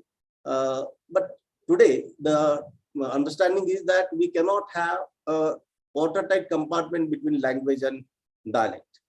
Any dialect can be a variety. Similarly, any language can be a variety. So that is the accepted opinion today. So a place like Changad, a remote place of Kolhapur district, can have its own language, it can have its own literature, it can have its own culture. So these three things, wherever you go across the globe, you will find that the three things, they are so intertwined with one another. And it has been shown, it has been proved. If you talk of culture in terms of anthropology, you talk of culture in terms of sociology, you talk of culture in terms of a number of things, because the definition of culture cannot be made only from one point of view. R.A. Hudson, in his book Social Linguistics, has said that the word culture has around 1,000 definitions. It has been defined in 1,000 different ways. As Professor Jaden Patil has talked about this particular phenomena in his speech, that you look at a thing, you will have a culture associated with it. So there are different ways in which the word culture can be understood, it can be defined, and that's why the culture includes both language and literature, and both the chief guest of the function and the keynote addressee, Dr. Jaden Patil, they have elaborated their own views, and they have cleared the participants about the relationship between the three terms that are used in the title of the webinar. With these words, I thank the organizers for inviting me as the chairperson for this session, and I also thank them for the same. I also wish best luck for the plenary speakers in the sessions to come. Thank you very much. Thank you, one and all. Thank you, sir. Thank you, sir, Uday sir. And hearty congratulations to you for your award. Now, I would like to request Dr. B.R. Divekar sir to conclude our first session and propose a word of thanks. Dr. B.R. Divekar sir, Department of English, P.K. Koekar College, Nesri. Divekar sir.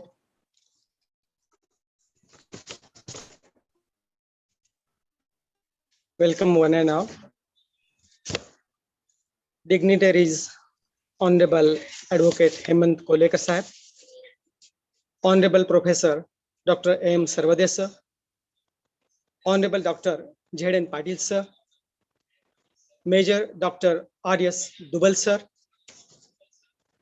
Honorable Dr. P.V. Kiledar sir, Honorable Dr. S.B. Bhambar sir, and all dear delegates. I'm Dr. Bhupal Divekar, and it is my privilege to be here to propose the vote of thanks on the occasion of inaugural session of the one-day National Conference on Language, Literature, and Culture.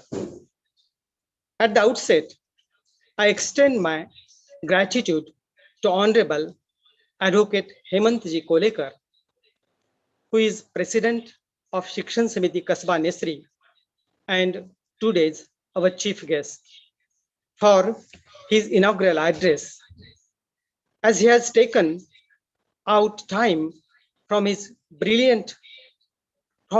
busy schedule to grace the event with his presence as a chief guest. My special thanks are due to Honorable Dr. Z.N. Patil sir, President LTI Pune chapter, for his lively and inspiring deliberations as a keynote addressee. His reflections on the theme of the conference have enriched us a lot.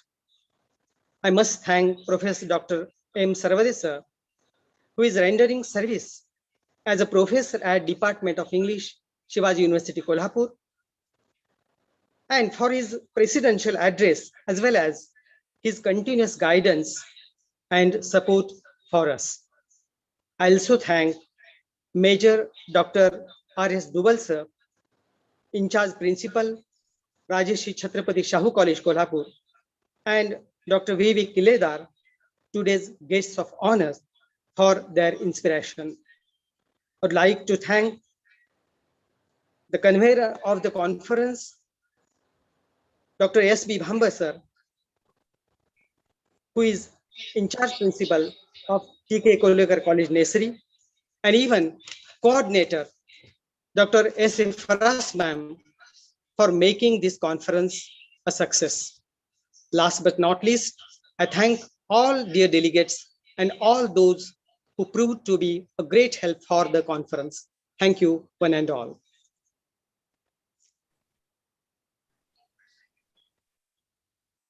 Thank you, sir. Thanks a lot. Cinematic mood. We are proceeding to the next session, language. And to introduce the resource person of this second session, I would like to invite Dr. S.A. Faras ma'am, coordinator of this conference and head Department of English, Rajeshi Chhatrapati Shahu College, for the introduction of the resource person. Faras ma'am. Thank you very much, madam.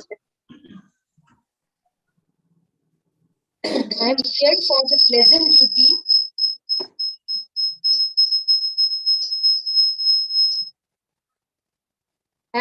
for the pleasant duty of introducing the speaker for this session, Dr. B.S. Walke from Nashik, who is a renowned scholar known in the academia for his scholarship and integrity. He has worked mostly at KTHM College, Nashik, as the head Department of English, but also has worked in the Department of English, Savitribai Phule, Pune University. A very special fact about him is, in the language literature divide, he commands mastery over both language and literature, which are, for the popular mind, separated fields. Having his PhD degree from Pune University, he did PG diploma in the teaching of English from CIFL, now IFLU, University Hyderabad. These two strands of language and literature have made him a scholar in great demand at academic gatherings. He is equally at home in research activities, having produced as many as 26 PhDs, 10 MPhils in the capacity of research supervisor at Pune University. Dr. Walke has been at the forefront of teacher training, having trained hundreds of teachers at the primary, secondary, and collegiate level. He has also co-authored and edited several books for Pune University, which were published by publishers of great repute, such as Oxford University Press, Cambridge University Press, and Macmillan India. He has also authored and edited several books for Yashwantrao Chavan, Maharashtra Open University. He has worked on several university committees as chairperson and member. He has been honored by the state level Sanjay Patil Award for his work in the field. A fact worth mentioning is his co-authoring of Eco-English, Learning English Through Environmental Issues with Professor N. Krishnaswamy, a name well known in the field of applied linguistics. This book has been published by the agency no less than Bloomsbury. Thus, you will agree that this cursory presentation of Dr. Walke speaks volumes for his expertise in the theme of the present conference. Again, the chairperson of this particular session, I'm pleased to invite Dr. Ravindra Tehsildar, Professor and Head Department of English and Coordinator, Postgraduate Research Center, working as Vice Principal, Sangamner, Nagarpalika Arts, DJ Malpani Commerce, and PN Sarda Science College, Sangamner. He has the teaching experience of 25 years at UG and PG levels. About his research contribution to the field, he is the recognized research guide for MPhil and PhD in English of Savitribai Phule Pune University. He has completed 4 minor research projects. About his publications, there are 3 books, 37 articles in different journals of review to his credit. He has presented several papers in national and international conferences. He has delivered talks on varied topics in international and national conferences also. He has got international exposure by presenting the papers at international conferences held at Portugal, Malaysia, etc. About his contribution to syllabus design, he is actively participating in the capacity of Chairman Board of Studies in English, SN Arts and DJM College Commerce. Then he also has worked as subcommittee member for designing the course, Sociology of English Language Education for MA, to mention a few. Authored 2 chapters in Social Linguistics of MA English paper. He has delivered scholarly lectures on varied topics like career for English graduates, British and American English. He also has the exposure of having teachers training workshops, dictionaries for teachers of English, vocabulary development for teachers of English, empowering primary teachers, etc. About his professional membership, he is the life member of Linguistics Society of India, life member Comparative Literature Association of India. So we are really honored with both the scholars from the field. Once again, I welcome both of you. Thank you very much. Thank you, madam.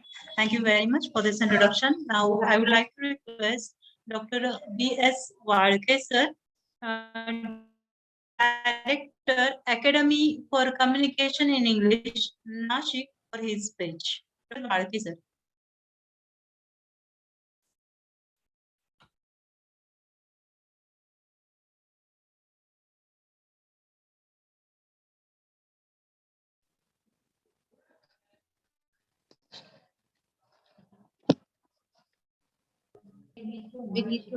Sir, unmute yourself. Yeah. You're not audible, sir. Yeah, I done it. Yeah. Good morning, everyone. Sir, you're not audible. Oh. Am I audible? Good morning. Am I audible? Yes, sir. Am I audible now? Yes, sir. Yes, sir. Yes, sir. Yes, sir. Honorable Chief Guest Advocate H.T. Kolekar, Honorable Major Dr. R.S. Dubal, Principal, Rajarshi Chhatrapati Shahu College, the Chief Coordinator of the conference, Dr. Sabia Faras, the Joint Partner, the Chairman BOS, Principal B.S. Bambar of Nesri College, Department of English, Shivaji University, Dr. A.M. Sarode, President of LTI, and the chief speaker of today, and my friend Dr. Z.N. Patil, all the other dignitaries and the whole English fraternity who are attending this conference. Well, the topic to be discussed is Lang-Lit divide. I'll speak for some time and then we can have some interaction. With reference to the topic, Lang-Lit divide, I'll touch upon 3 points. 1, how language helps to create literature. 2, how language-oriented approaches help us increase our understanding of literature. And the third, how literature can be a great resource for language teaching. Literature is said to be the best experiences of the best people put in the best words. We all know that literary artists are exceptionally sensitive and therefore they can bring life to the least.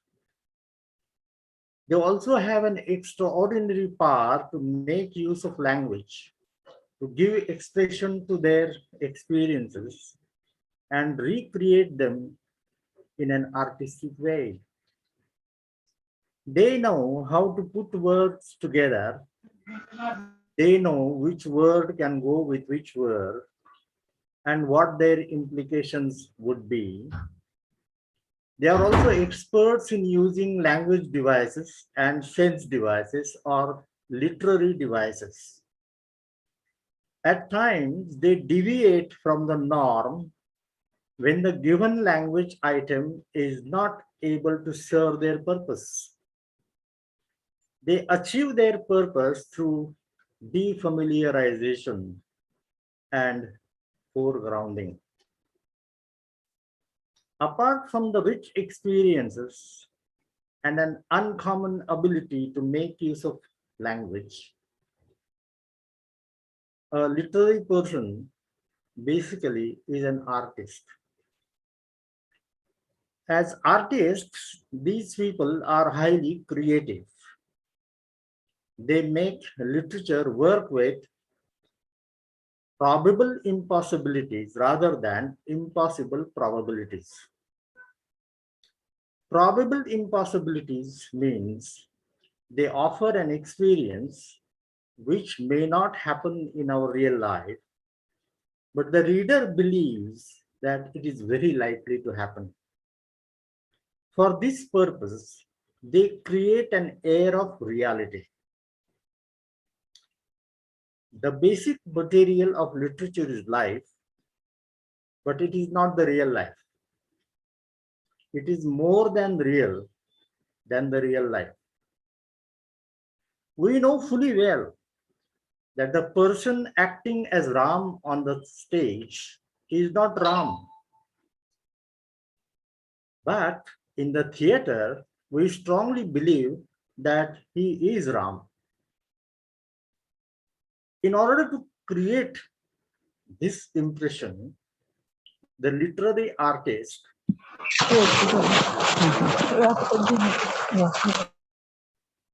the literary artist creates an air of reality. Do you hear me? Hello? Yes, sir. You're audible, sir. Okay. The illusion of reality is so strong that it transports the readers to a different world altogether. And the readers develop a willing suspension of disbelief. We happily travel with the time machine. We believe what happens in the world of dwarfs in Gulliver's Travel, Invisible Man. We believe that animals in the animal farm can hold meetings, they can discuss things, they can criticize others, and they can play politics. We believe in all the happenings in William Golding's Lord of the Flies. Thus, literature is life at its perfection. That is why we read literature, because it widens our worldview. It ennobles us.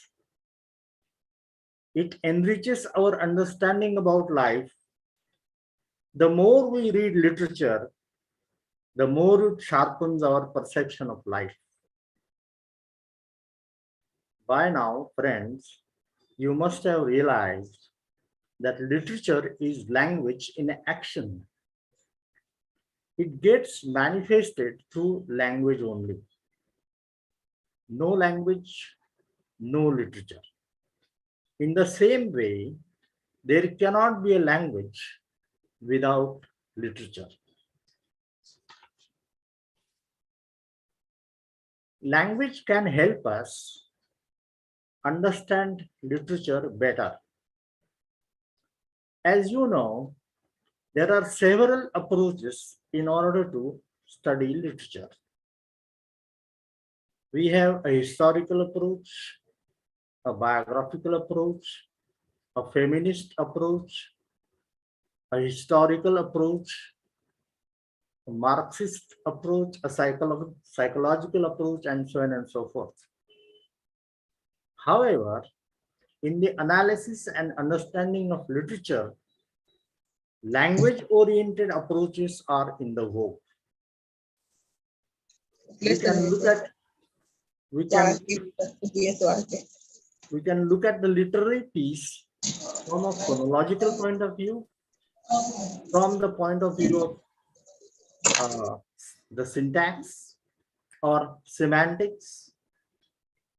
We can study a work of art from the point of view of stylistics. We study the text structure. We can study how the use of language goes in the making of literature.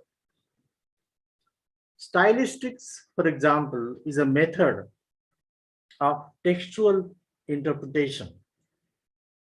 It offers tools and procedures and techniques to interpret a literary text.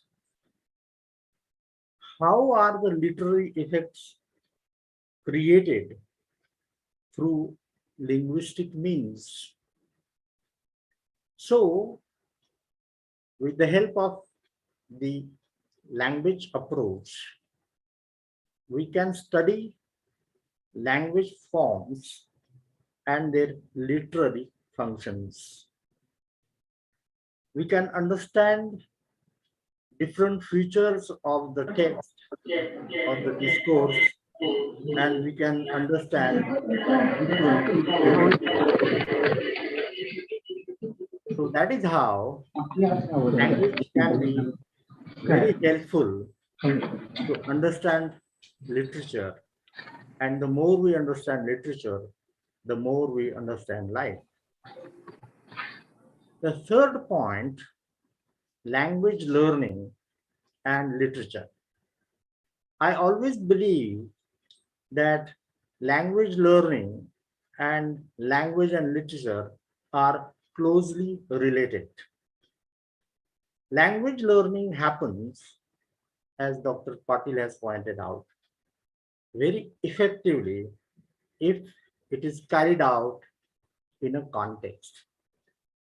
Without context, there can be hardly any language learning. The latest research tells us that literature can be a great resource for language learning.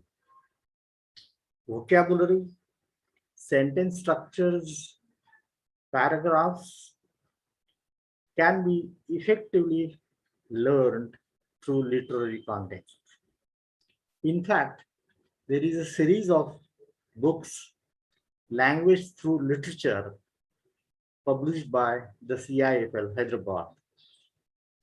And there is a very interesting book by Alan Malley entitled Literature, which demonstrates how literary pieces can be utilized in order to teach language. Learners can understand niceties of language in a literary context. If learners are able to acquire linguistic competence, they are able to acquire literary competence. So I believe there is no divide between language and literature. They are two sides of the same coin. If at all there is a divide, that is, I believe, between teachers of language and the teachers of literature. Thank you. If there are any queries, I'll be happy to respond to them. Yes. Thank you, sir. Any Thank you very much. Any queries? Any questions? Any doubts? Just for 3-4 minutes.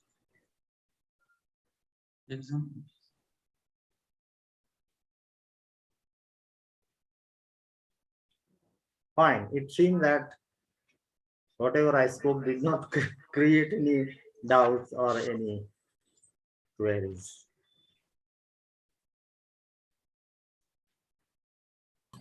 Hello. Yes. Yes, sir. As you said, it connects the cultures with the language. So you mentioned the pragmatics and linguistics, stylistics, and then you said that semantics also. So my question is related: how do we express our cultural context through the linguistic approach? See, language is a carrier of culture. So unless, it's a part of our culture. If we do not know our culture, or if our learners are not introduced to our culture, they cannot really grasp language. So language learning also depends on the culture in which the learners are placed. So they are fused together. Okay. When dealing with culture is an inevitable part of language learning. Language learning cannot take place in isolation. It has to have the context. And that context mainly is culture. Okay, fine. Yeah. Have I responded to your query, sir? Yes. This is a request to all the participants. If you have any question, query, you can ask. You're most welcome.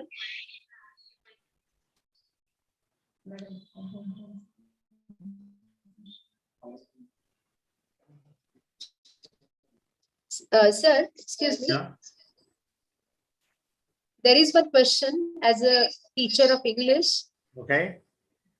How to integrate both of these when we are bound to the curricula and we have to teach and we have to complete the syllabus within the stipulated time. Is it possible for teachers to create the competence among the students? That is my question, sir.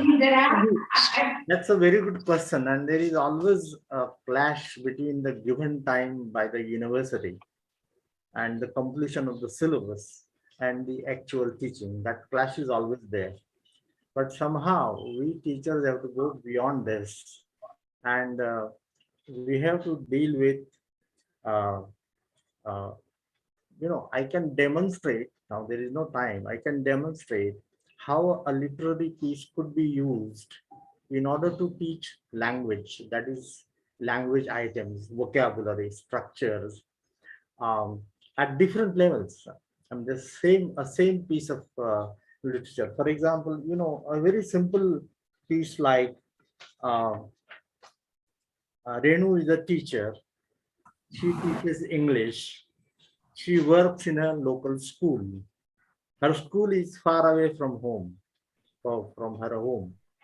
She goes to school by her car. She's at school the whole day.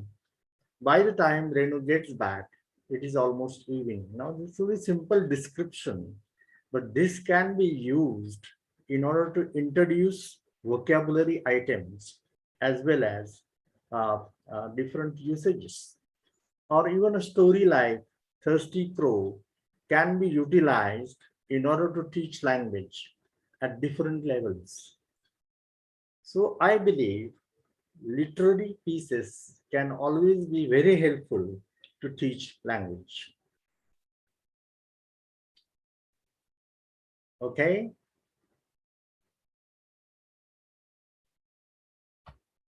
Thank you very much for the explanation, sir. Thank you. It depends on the imagination of the teacher, the preparation on the part of the teacher, which item to be focused, for what purpose, what language items I want my learners to understand. So I always define teaching of English as training learners how to acquire English, which they can use in their day-to-day life for their practical purposes. So with this in mind, they can make use of the literary passages.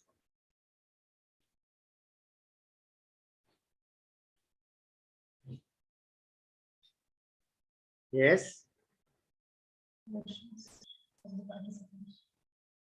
Well, this is a request to all the participants. If you have any query or doubt, you can ask. You are most welcome. Fine. It seems that there are no doubts. So I express my sincere thanks to the coordinator of this conference, the organizer, and all the persons related to it. Thank you so much.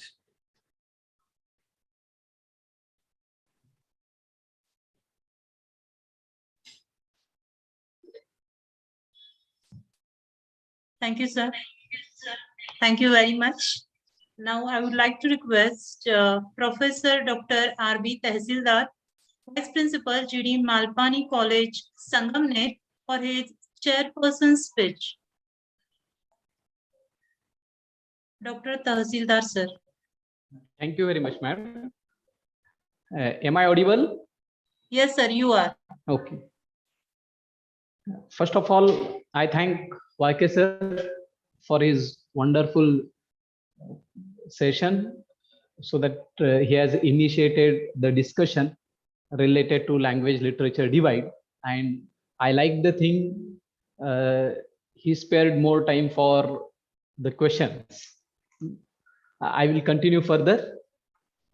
First of all, I would like to acknowledge the organizing team for giving me this opportunity to be with YK sir. I was happy to work under his BOH chairmanship, and I have enjoyed the text prepared by him.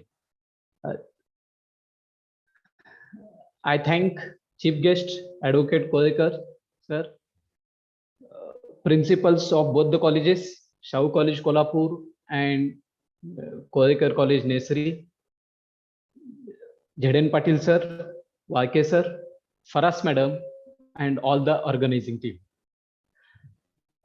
Let me begin with language literature divide and continue on this.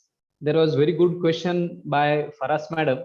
I would like to address that question as well. But the note on which YK sir ended was that there is no divide between language and literature. There is divide between teachers of language and teachers of literature. Just few experiences which we know in our colleges. Generally, a newly appointed teacher is given the responsibility of dealing with language papers. Sometimes any older teacher takes the responsibility, but people of old school here stick to literary text and teaching of literature. They enjoy the pleasure of literature teaching, whereas a newly appointed teacher is pushed into phonology, morphology, and other areas. This is general experience. I'm not specifying any particular institution or college, but this is general experience. The same is continued at university level as well, as there are no paper setters available for language paper, because the teachers who love teaching literature, they also love setting papers on literary text. The main difference is there are practical questions in language papers, be it study of language or stylistics or linguistics and pragmatics. It takes some time, or it also requires some effort, and that's why teachers, those who teach language papers in their colleges, are also not eager to set a language paper.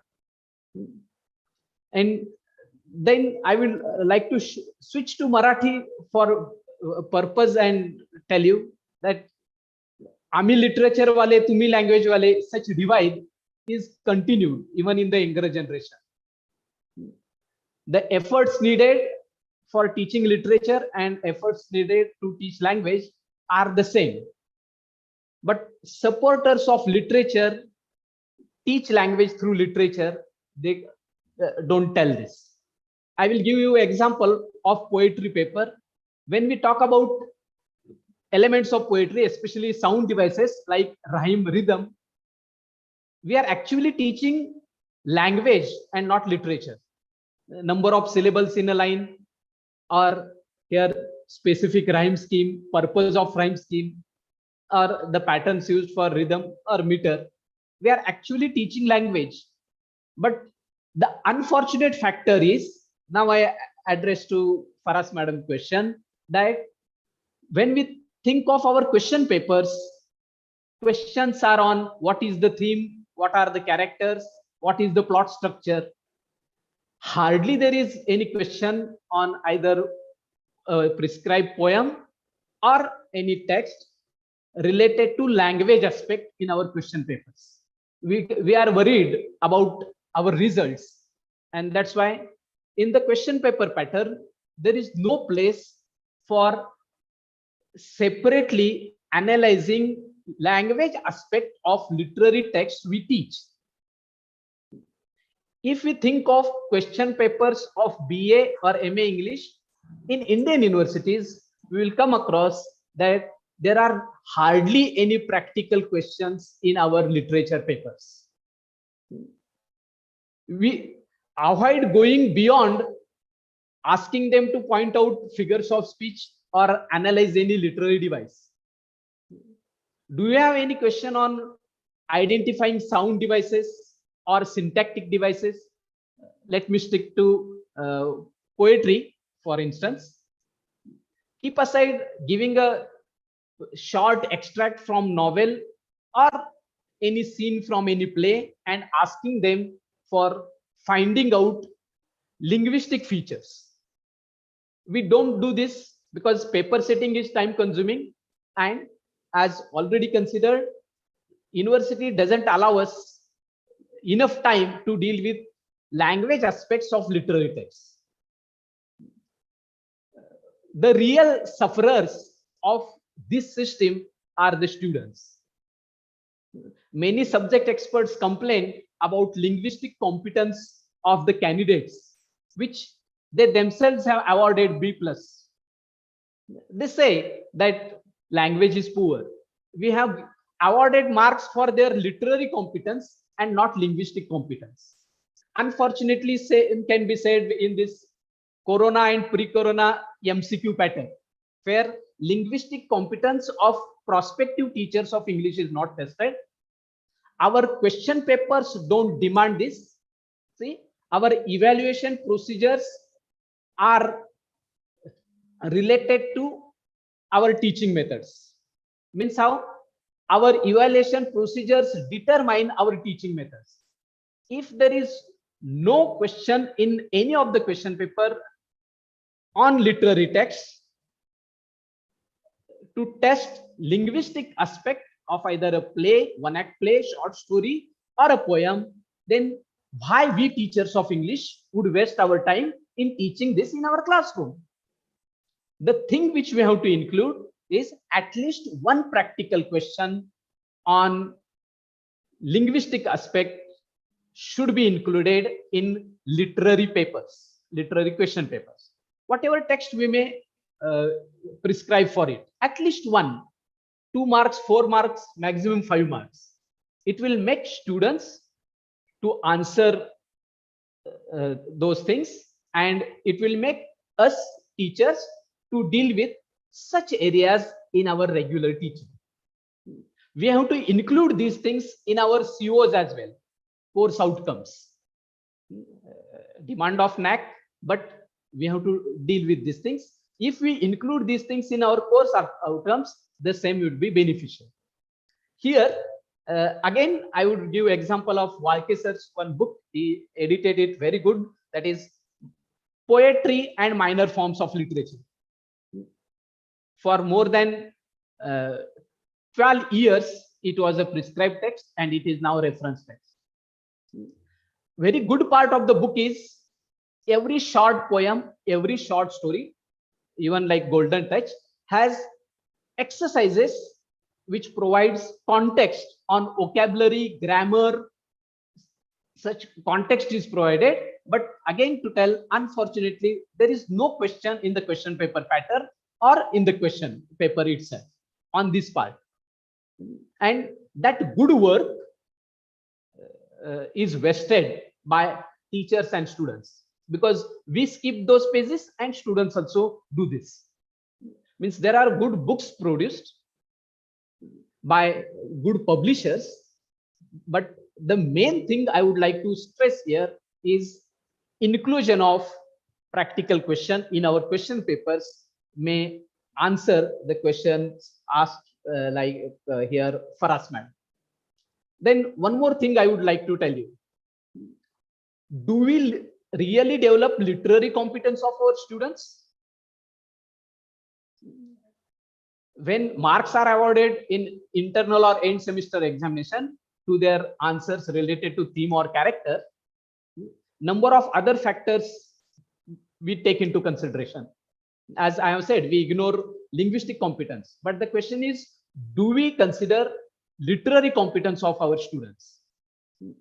My a decade of experience of using A Martian Sends a Postcard Home, this poem, only 3 stanzas, stanza 36, 37, 38, only 6 lines.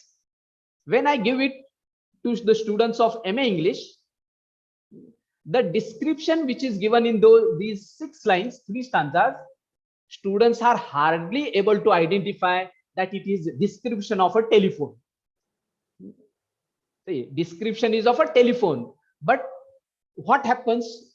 We have made such a system where we enjoy explication of poem. Every time we tell them the meanings of those lines, and we never ask them to find out meaning of a word or a line. And I will appeal to all the participants here, all the teachers, that they may just think of this poem available on net. A Martian Sends a Postcard Home. It is just like our film PK.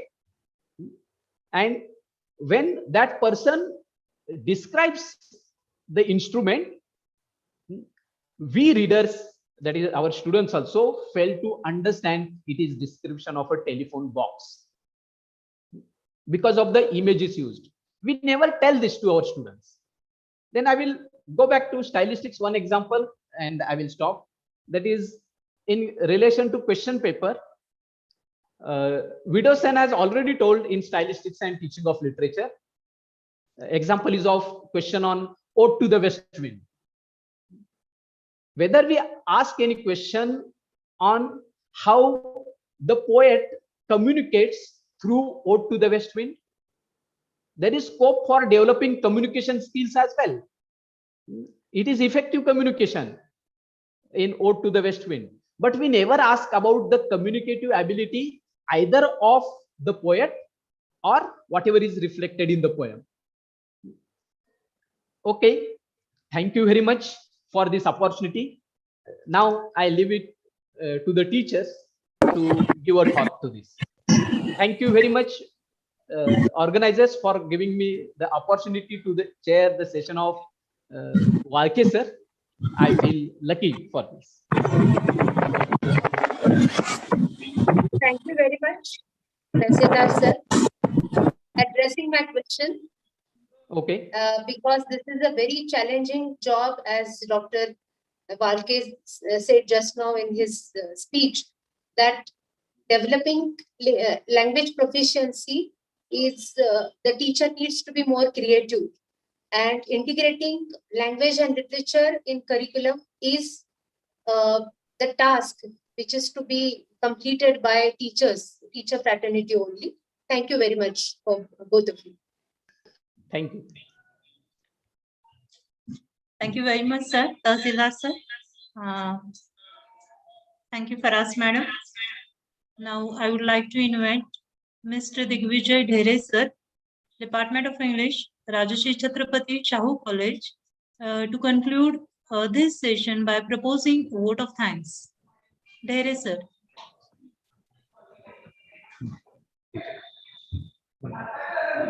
Am I audible, madam? Am I audible? Sir. Good afternoon, all of you. Myself, Digvijay Dhere. I'm present here to propose vote of thanks. Initially, I would like to thank Dr. B.S. Walke sir, who has accepting our invitation as a resource person and sharing his views about language with us. And I assure that it will be helpful for us or beneficial for us to improve or to enhance our knowledge regarding the language. Thank you, sir, for your valuable time and valuable thought which you have shared with us. Then I also thankful to Professor R.V. Tahsildar sir, who has chaired these sessions, also shared his views about poetry with us, and it will be delightful as well as beneficial for us to improve or to think about the poetry in the new sense. Thank you, your valuable thoughts and ideas with us. Tahsildar sir, I heartily thank you on the behalf of TK College, TK Kodikar College, Arts Commerce College, Nesri, and Rajashri Chhatrapati Shahu College, Kolhapur. Thank you, sir. I also thankful to Honorable Dr. M.A. Sheikh Sahib, Managing Council Member, Red Section Samstha Satara, as well as Professor Major Dr. R.S. Dubal sir, Principal of Rajashri Chhatrapati Shahu College, Kolhapur, and Vice Principal Dr. V.V. Kiledar sir, who always encourages and always cooperate for the for organizing such academic and innovative things which will be influential or enhancement to the academician. I also thankful to the other organizing committee members who has given me the opportunity to express my views regarding the vote of thanks to for these sessions. Again, I thankful to all the participants who have come from the various parts of India, various colleges and universities. Thank you, sir. And last, I also thankful to the organizing committee to give me an opportunity to express my proposal of vote of thanks with to us. Thank you, sir.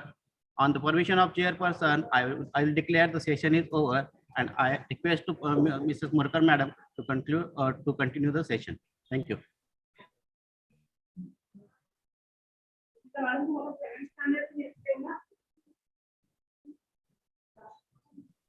Thank you, sir. Very much.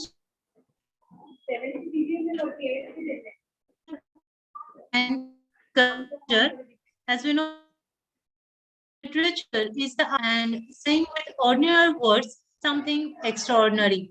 Or we can say, culture is the arts elevated to a set of beliefs. Culture is the widening of the mind and of the spirit. So, dear friends, we are going to begin our third session, literature and culture. And to introduce the resource person of this session, I would like to invite Dr. D.K. Ambre, sir, Department of English, T.K. Korekar, Arts and Commerce College, NIST, for the introduction of the resource person for this. Welcome to one and all. Have a very nice day. I would like to take a chance to introduce our glorious resource person, Professor Robert George. Honorable Sir is working at VSK University, Bellary since October 2015 as a professor at Department of Studies in English. Previously, he was an associate professor as well as dean and chairperson at Department of Studies of English, VSK University, Bellary. Likewise, he was the principal of Sacred Heart College, Madanthar. He has contributed his work for corporate responsibilities as a Dean Arts Faculty 2021 onwards. Chair, Department of English, February 2021 onwards, and BOS member for UG and PG for 6 terms. He has the director of IQAC and coordinator 12B UG, as well as coordinator of manpower planning. He has published a number of quality articles in well-known journals. He has also published 5 reference books having ISBN and ISSN numbers. He has completed one minor research project submitted to UGC as a resource person. He has delivered many intellectual lectures in refresher and orientation course also. He has participated number of state, nationals and international webinars and seminars also. Then our next session chairperson is Dr.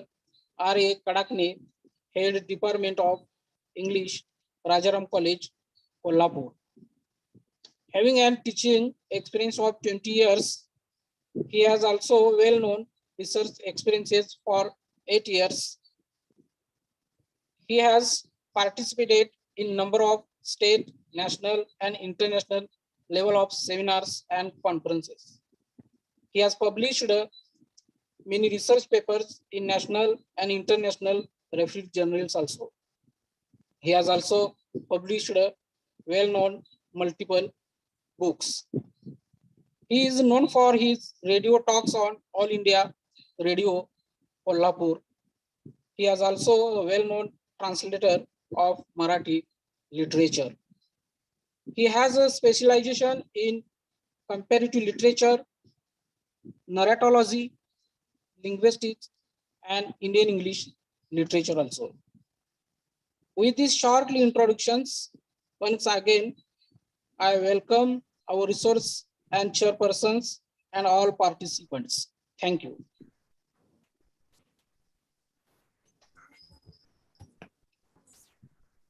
Okay, thank you, Dr. Kadam. Will I be allowed to share the screen, the technical staff? Yeah.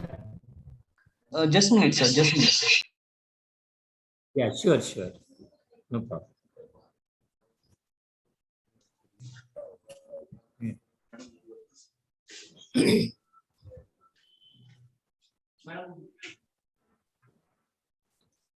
So, good afternoon, everybody.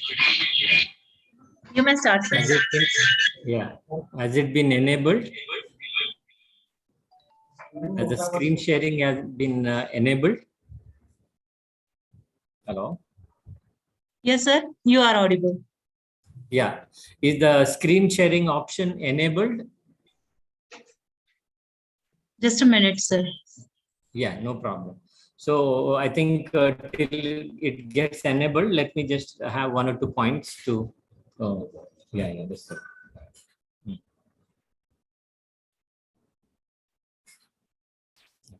Oh. Okay, Can sir. you see the, yeah. Can you see the screen? Yes, sir. It is visible. Okay, thank you. Thank you very much. Where is the next to this one? Okay, I should thank Dr. Kadam for giving the introduction about myself. And I also must thank the 2 colleges who have organized this seminar on a very important topic of language, culture, and literature. I just joined a little earlier and was trying to get what exactly they were trying to say on language.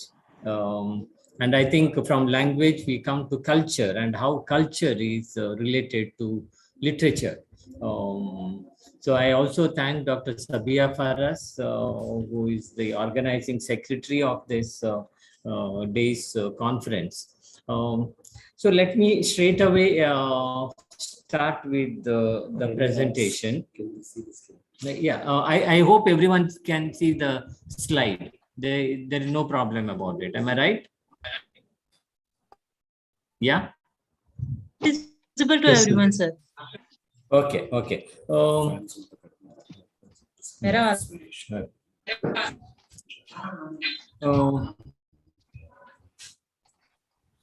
Now I shall start with the our understanding of culture that we have, so that once we try to understand what is culture, and then I can also try to find out how culture and literature are related to each other. Okay, so if you just go to the etymology of the word culture, it comes from the Latin word cultura, means cultivation. Okay, so in other words, this word culture comes from agricultural practices.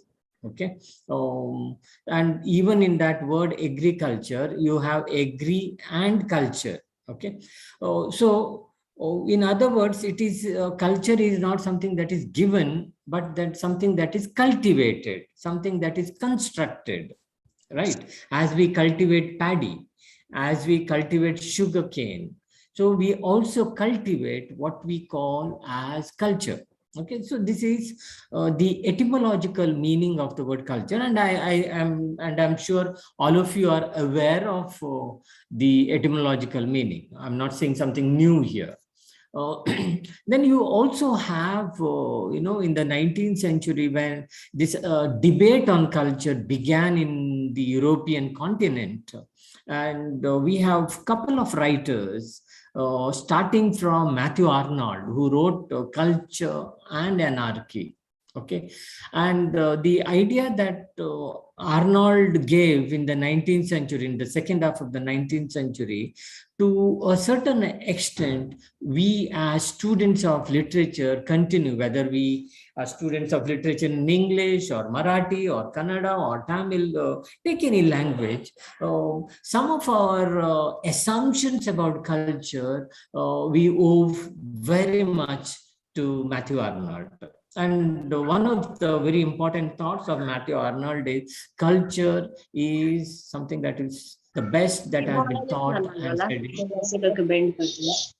Yeah, I hope I'm audible. Am I right?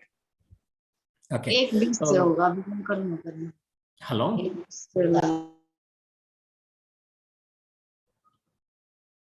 Yeah. I hope I'm audible here. Yes, sir. You are audible. Yeah. Okay, fine.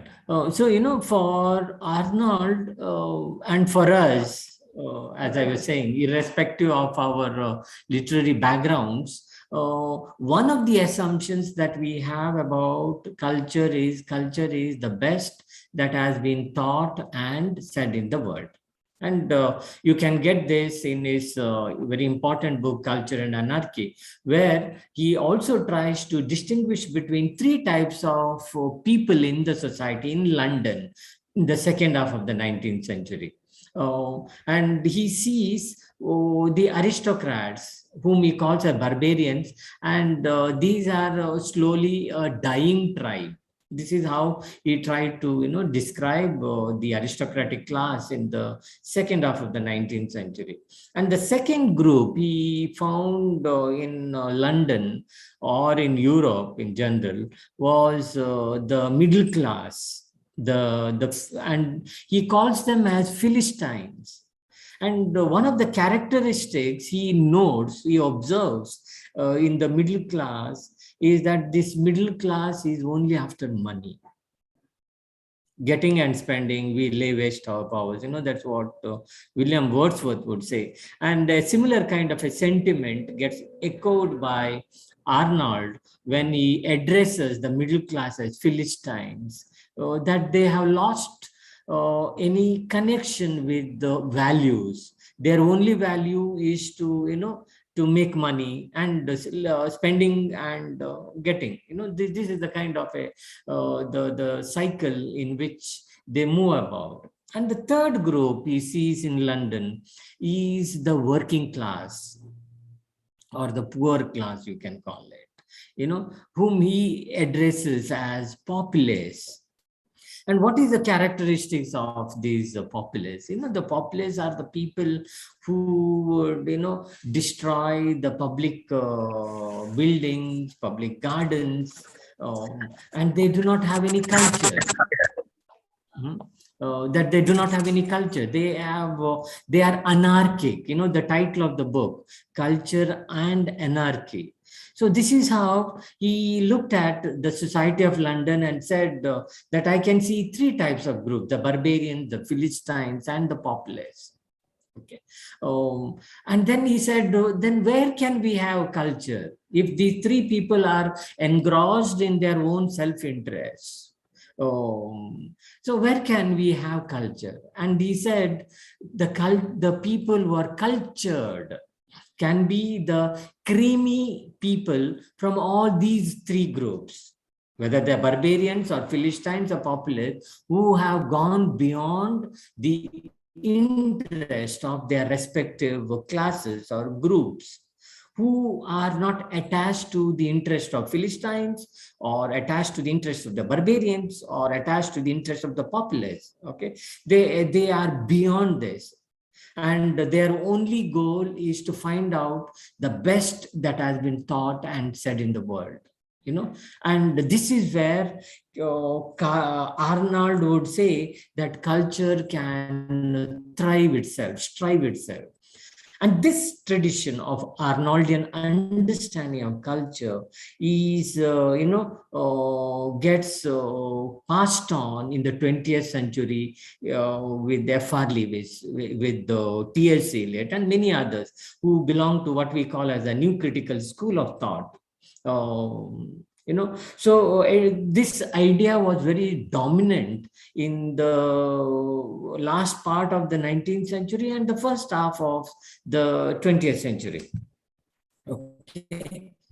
But then we have Raymond Williams, I think, whom you have also studied, and his very important book then in the 1960s, I think you have this Culture and Society, okay, where he said, why are you looking down upon the working class? Arnold had said the working class have no culture at all. They're anarchic. They break rules. They break buildings. They destroy the public property, etc., etc. Why are you having a negative idea about the working class? You and I today, if we have 8 hours a day work, this concept, thanks to the struggle of the working class, that we can even now still enjoy the 8 hours working hours, that we have. Now this is the contribution of the working class. So therefore, for Raymond Williams, culture is not that culture is there among only the creamy layer. Culture is there among every class, whether they're barbarians or Philistines or working class or migrant laborers or women or working agricultural laborers. Everybody has his or her own culture. Every community has his or own culture. And for Raymond Williams, and then he began this idea of culture as matter. So you have cultural materialism. So culture is not something that is idealistic, as Arnold would try to, envisage. For Raymond Williams, culture is something that is material, that gets produced in a particular time and particular place. So this is how Raymond Williams, and people who are called as cultural materialists gave a shift to this understanding of culture. And in the 90s, you also are quite aware of Orientalism, this idea of post-colonialism, where we have Edward Said mainly, who had this book called Orientalism, and subsequently he wrote another book, Culture and Imperialism. And he tried to show a connection between how culture is closely related to imperialism, closely related to colonialism. So this is how he tried to give a shift to this idea of culture with this idea of power that he, that he gets inspired from Michel Foucault. So how is Orient connected to Occident, or how is East connected to West? So one of the very important connecting point is power relations. So culture is not just simply that is there as timeless, as Arnold would say, but culture is there as power relations, that there are certain cultures that gets privileged, and there are certain cultures which are looked down upon, which are pushed to the margins. Now, this is how Edward Said would understand culture in the context of colonialism that we study in post-colonial literatures. Okay. So now coming to this idea of literature. Okay, I am taking a very important shift for today, because now we are talking about literature in the context of 21st century, not the 19th century or 18th century. Their understanding of literature was born in that society. Okay, now we need to understand what is literature to us in the 21st century. So what is the kind of context in which we live? Okay, and once again, I'm not saying something new. We are all aware we are in a context of the pandemic that we have experienced in the last 2 to 3 years. Okay, and along with the pandemic, we also have what is called as infodemic. Okay, so as pandemic spreads very fast through the virus, whatever coronavirus or some other virus, in the same way, information also spreads through the social media. And we are once again very much aware the information can be true information, or it could be a false information. And the social media witnessed the infodemic of both the true information as well as the false information. So this is another context in which we are studying literature. And therefore, I have taken one aspect of literature, which I call as apocalyptic literature. We must have studied in our at some levels of our studies, either postgraduate or PhD or under somewhere, we must have come across this idea of what we call as apocalyptic literature. So first, in 1 or 2 slides, I shall just explain to what is apocalyptic literature, and then move on to take one poem for our reading. And then we could have a little bit of a conversation about what we are discussing now. Yeah. No, we should ask, why should we discuss apocalyptic literature? Okay. First of all, this word context has these 2 words, con and texere. Con means together, texere means to weave. So there are a lot of things, like a weaver. We know the weaver weaves a cloth. Therefore, the word text comes from the word textile. Okay. So, what are our 1 minute.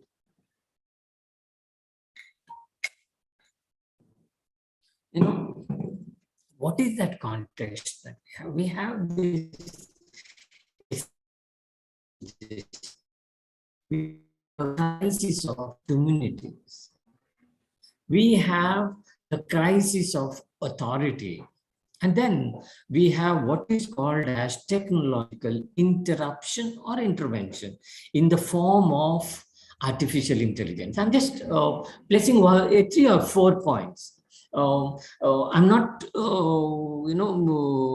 discussing more on these words, but if you have questions later, I can come back to these words.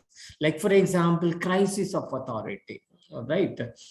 What is the idea of authority that we find in the last 1 decade or so? The kind of leadership idea that we have, that we require a strong leader. This is an idea that one can, perceive across the different countries. If you go across various countries, this idea of strong leadership could be perceived in the way people vote for people or persons. So the persons become more important than the idea of the society that they try to place before the people. Okay, so this idea of strong leadership is being recognized across various countries. If you have a quick scanning or skimming of the political situations in the various countries. Yeah, I'll come back to this artificial intelligence a little later once again. Continuing this context, I also see this our idea of masculinity that we have been experiencing as men and women.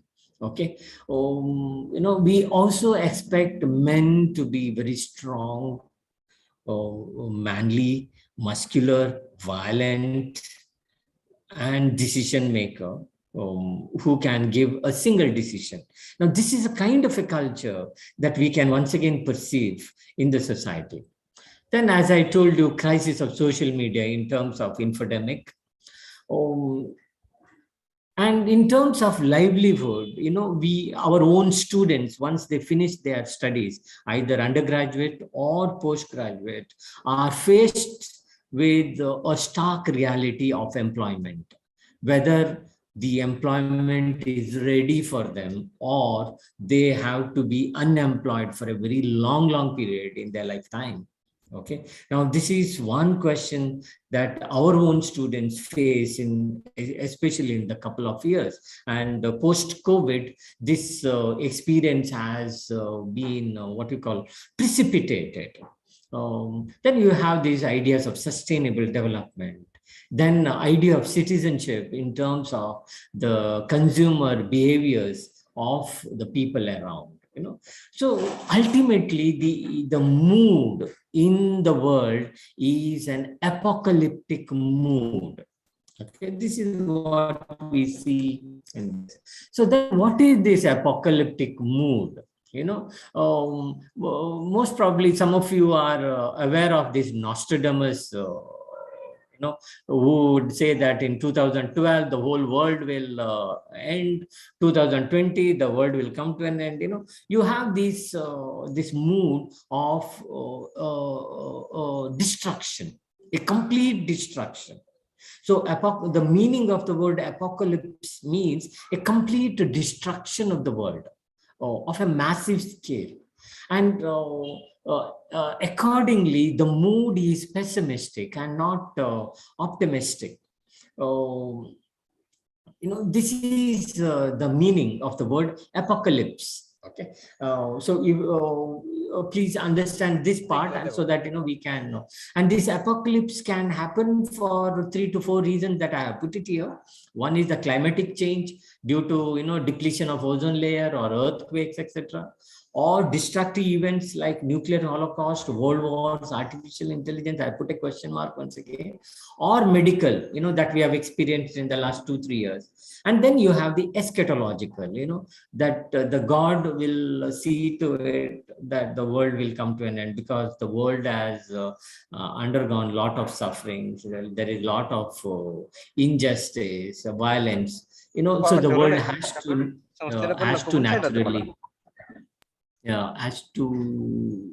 naturally come to an end. So these are certain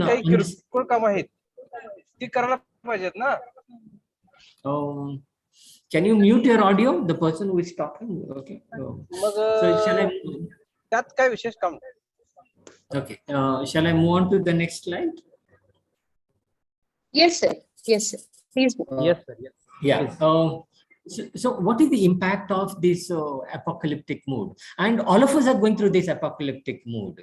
For example, we have this feeling of anxiety. We have this feeling of uncertainty. We have this feeling of fear.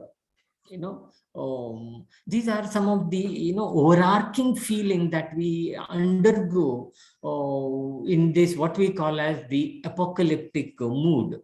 And what is dystopia.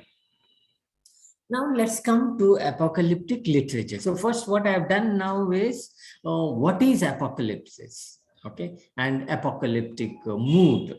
Okay, and that in the last few years we are into that apocalyptic mood of destruction, fear, death, negative crisis, of a massive scale, not a small crisis, but of a massive scale, and that is called as apocalyptic literature.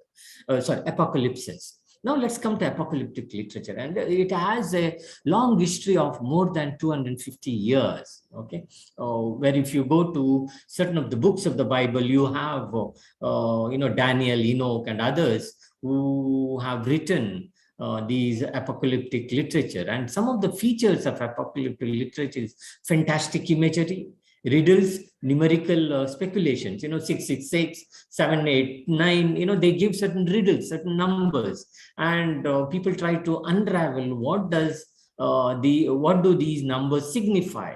Okay, so this is and there is also a small tinge of hope in this apocalyptic literature, and that tinge of literature is that there's a cry for justice. There is a hope to end injustice. But there is also danger. The danger is that we might take everything that happens around as fate. This is my fate. I can't do anything. This kind of conclusion one can also arrive at.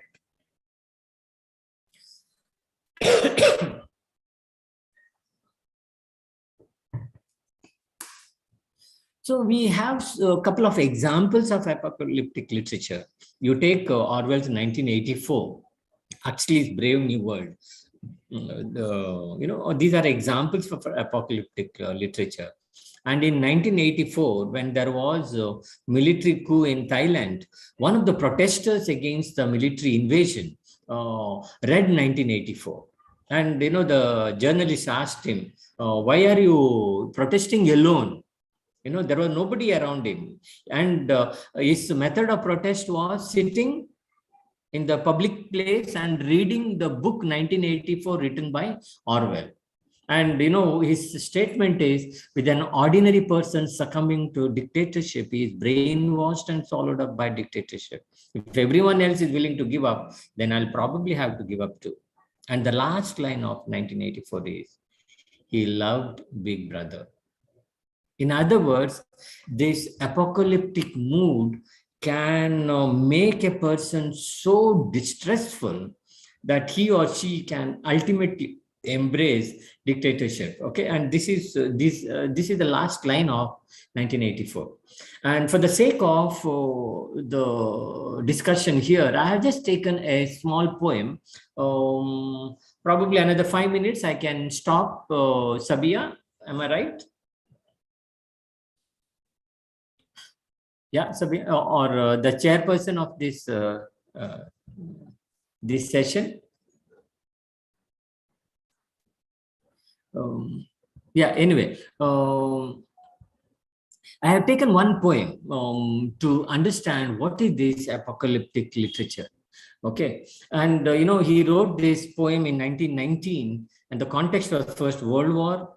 There was this cry for Irish independence, and there was, like your coronavirus, there was also Spanish flu in Europe during that time, and along with that, Russian Revolution. These were 3 or 4 key events of the second decade of the 20th century, in which he writes this poem, Second Coming. And the 4 lines of the poem: turning and turning in the widening gyre, the falcon cannot hear the falconer, things fall apart, the center cannot hold, mere anarchy is loosed upon the world. Okay, we have read this poem, we must have studied this poem also at certain time, or we also must have taught this poem to our students. So what is this, what is the meaning of this, the lines that we have read: turning and turning in the widening gyre. The falcon, falcon is a small bird which is used for hunting. And the falcon is the one who trains the falcon to hunt birds. Okay. But what has happened is the falcon cannot hear the falconer. In other words, there is a disconnection between authority and the subject. Okay. The power and the powerless. The falcon cannot hear the falconer. So, the whole world is slowly, according to W.B. Yeats in that poem, things are falling apart. This word, things fall apart, becomes the title of the novel by Chinua Achebe later on in 1958. Okay. And the last line, mere anarchy is loosed upon the world. So, this crisis of authority for whom is this? W.B. Yeats was, one, there was crisis of authority with regard to religion, because religion was the one which was supposed to keep the 2 people together. But what happens during the First World War? Religion does not try to, stop the war. Religion is kept to the margin, or religion does not take an active part to stop the First World War that witnessed thousands and millions of, deaths in Europe. And this is also the starting of, this idea of the fascism. Okay. Later on in the 1930s, 40s, that becomes with Mussolini and Hitler very, very strong. But you can already see the seeds of fascism at the time when our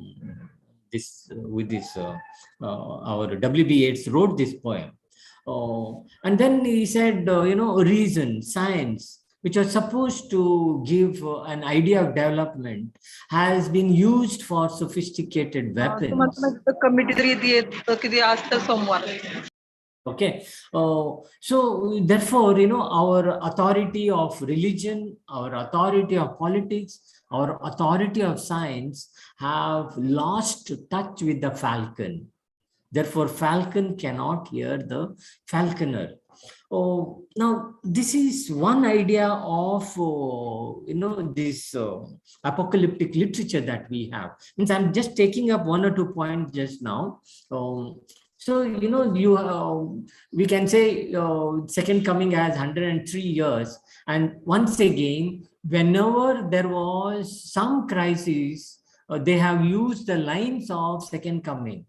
So in 1958, you have Achebe using the lines, the phrase from the second coming as the title of his novel, Things Fall Apart. John Didion has used this slouching toward, that's once again the line from the poem.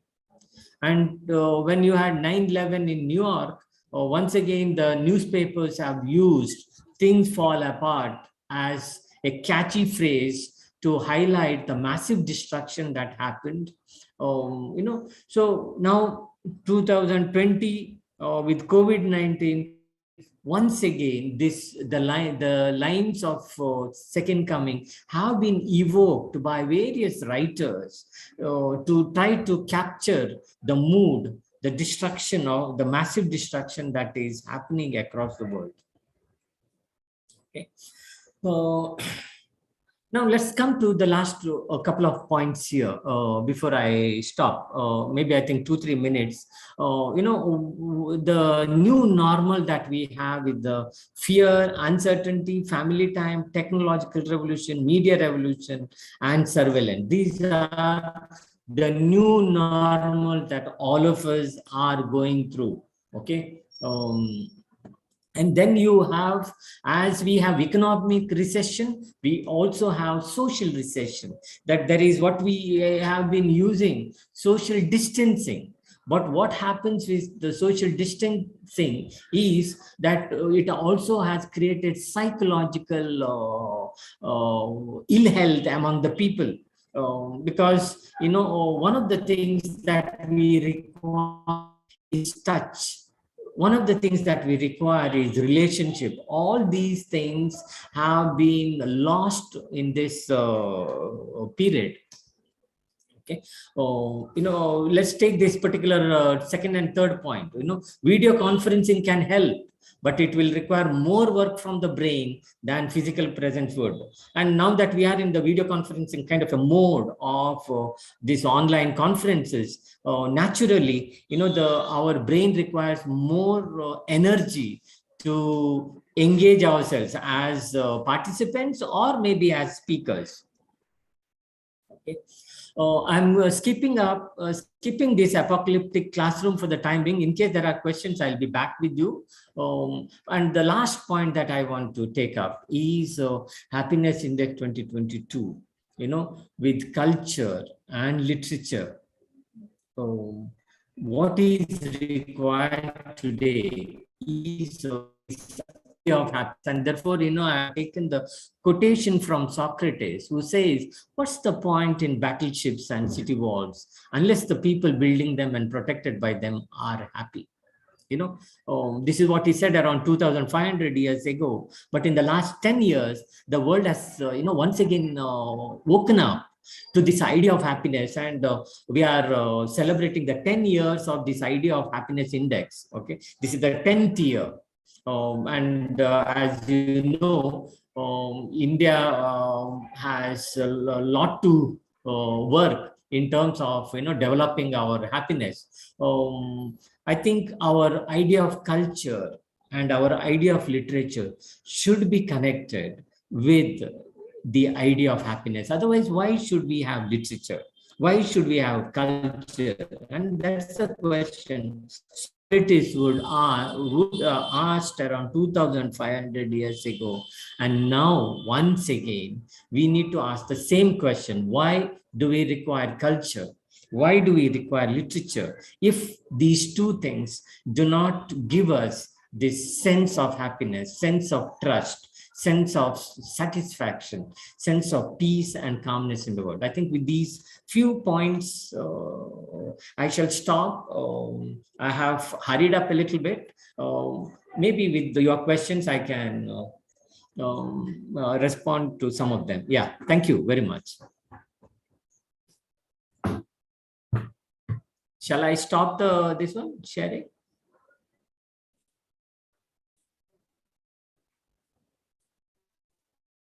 Yeah. Thank you, sir. Thank you very much. I would like to request all the participants, if they have any question or doubt or query, they are most welcome. Is there any question? Hello. Yes, ma'am. Yeah. Yeah, Okay. sir. My question is related to the culture and language which we have in a different context. For example, India, Hindi language is there, Hindi literature is there, Marathi language is there, Marathi literature is there. As you give the example of the barbarian and the English literature, so why there is a superiority complex or inferiority complex among the other people of the regional languages, or because there is a dominance of the every time English is a superior, and those people who know the English, they say that literature is a superior. So what do you think about the other languages, literature and the culture?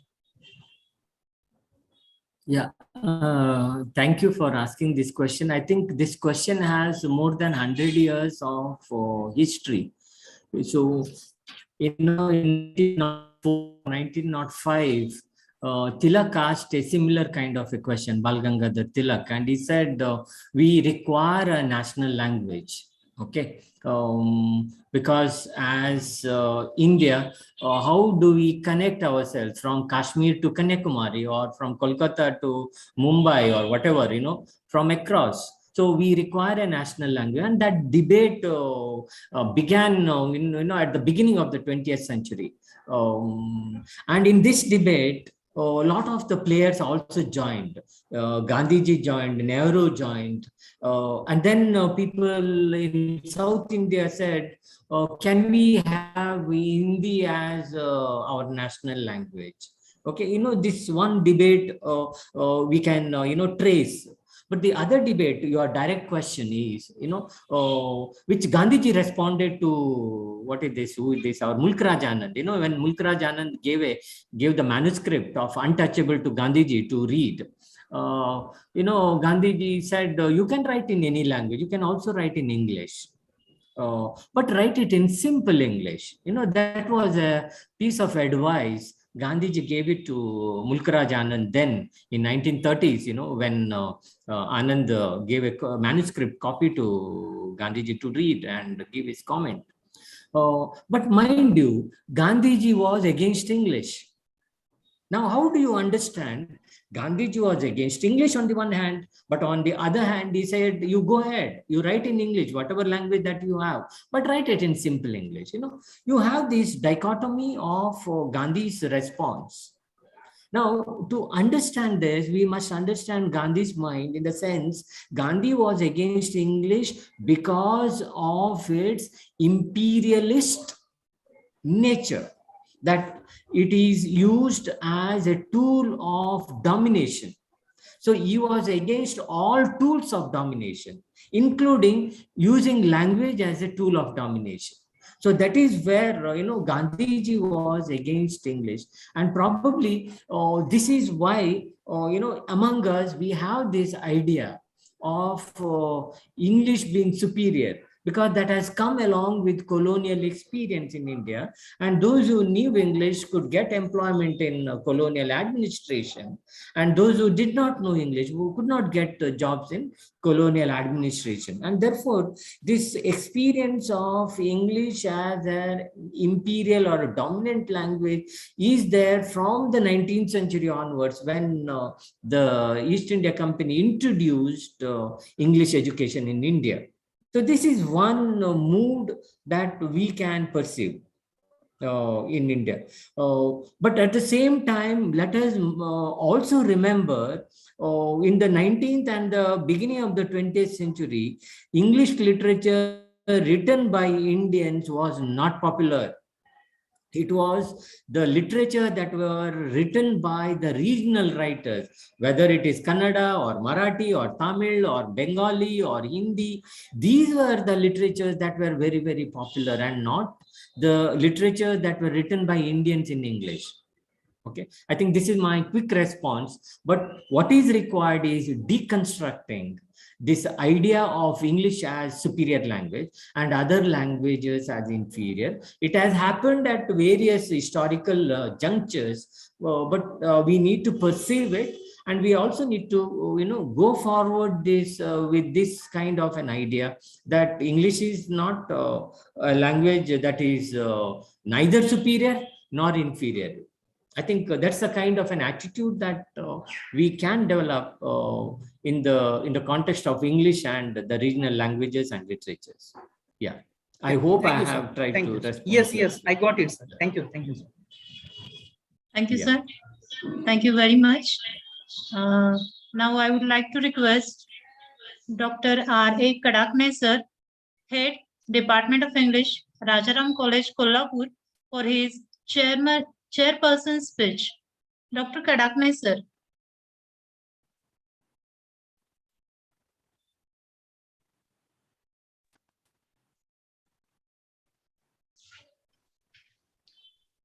Hello, good afternoon. Am I audible? Yes, sir, you are. You are audible, Okay. sir. Post-pandemic, we begin every discussion with the same question, am I audible?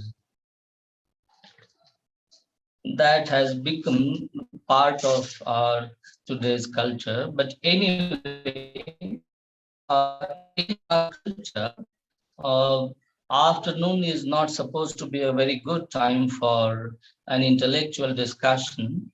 But despite this, Professor Robert Joes has talked about culture and literature in a very interesting way, and he has presented his thoughts, which were full of insights, and his presentation was also replete with relevant information. So I congratulate Dr. Robert Joes on his nice presentation this afternoon. And let me share my views on today's topic: language, literature, and culture. As the keynote speaker of this online national conference, Dr. Chedan Patil said, language, literature, and culture are intertwined. They are inseparable as a dance from the dancer. And the same was emphasized by Dr. Saravgi as well. Now the question is how we integrate language, literature, and culture in our classroom. I think we need to adopt a holistic approach in which we will be teaching literature while teaching language, and while teaching literature, we will also be teaching culture. I think we should also pay attention to developing the cultural competence in our students so that they become culturally intelligent and they also become more human by understanding other human beings. Robert Joes also talked about the apocalypse, which is the total destruction of the world. Imagine if there is the total destruction of the world, then there will be no language, there will be no literature, and there will also be no culture. But as there is no apocalypse, there are only pandemics, epidemics, and calamities. I think we human beings have survived, and we have survived through our languages, through our literatures, and through our cultures. So how we approach culture is important, whether we approach it through language and literature, or how we approach language through culture, literature, and then language. I think we have to integrate these three, and we have to play a triple role as a teacher of language. As a teacher of language, we have to play the role of a teacher of literature, and we also have to play the role of teacher of culture. I think we should nurture the culture of teaching culture through literature and language. With these words, I conclude my remarks, and I thank the organizers, especially Dr. Sabia Faras and Dr. B.S. Bhamber, my friends, for giving me this opportunity and this privilege to chair this session. Thank you very much. Thank you, sir. Now I would like to request Dr. Santosh Kadam, sir, Department of English, Rajarshi Chhatrapati Shahu College, to propose a word of thanks for this session. Kadam, sir. Am I audible, ma'am? Is there, my voice is there? Hello, ma'am. Is there voice? Dr. Santosh Kadam, sir. Yeah. Yes, sir. Is there voice? Are you getting my voice? 1 minute, ma'am. Yes, you are audible, sir. Yeah. First of all, I say thank to me who has given the golden opportunity to express my vote of thanks for the third session, literature and culture. Here, first of all, I would like to thank the chairperson of this session, Dr. R.K. Kadakne, who has discussed some and different types of the views related to our literature and our culture. She has pointed out how this Robert Jones has very appropriate and very correct. So I thank to this sir, Dr. R.K. Kadakne. Next, I would like to thank Professor Robert Jones, who is the resource person of this third session. She has chaired and she has given very notable his views and his thoughts on our literature and culture. First of all, he has discussed literature and culture. He has given different types of the meaning of literature. He has given different, just like a context of our culture to literature. One thing which is very important, which was mentioned by this Robert Jones, very intellectual personality, I think here, he has presented one point in his discussion, apocalyptic literature, which is the very notable point and which is the innovative term is here, which there are the different types of the research is remaining related to this apocalyptic literature. So I thank to this person, and she has also given one example of our W.B. Yeats, that is the second coming, and he has discussed about just like this apocalyptic literature, how this literature is going to deal with our literature. So I thank once again this Robert Jones, and now I would like to thank our coordinator who has given Dr. Faras, who has given us just like a chance me to vote of thanks. So thank you so much, all of you. Thank you, Kadam, sir.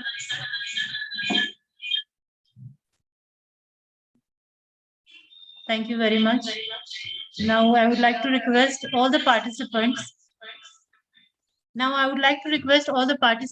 To join your parallel sessions to present your paper, and we will rejoin for our valedictory function at 2:20 sharp for the same day, and 2:30. Okay, we will rejoin for the valedictory function from the same link. Now we are going to join our parallel sessions for paper presentation. So this is a request to all the participants to join your Zoom meeting link. Thank you.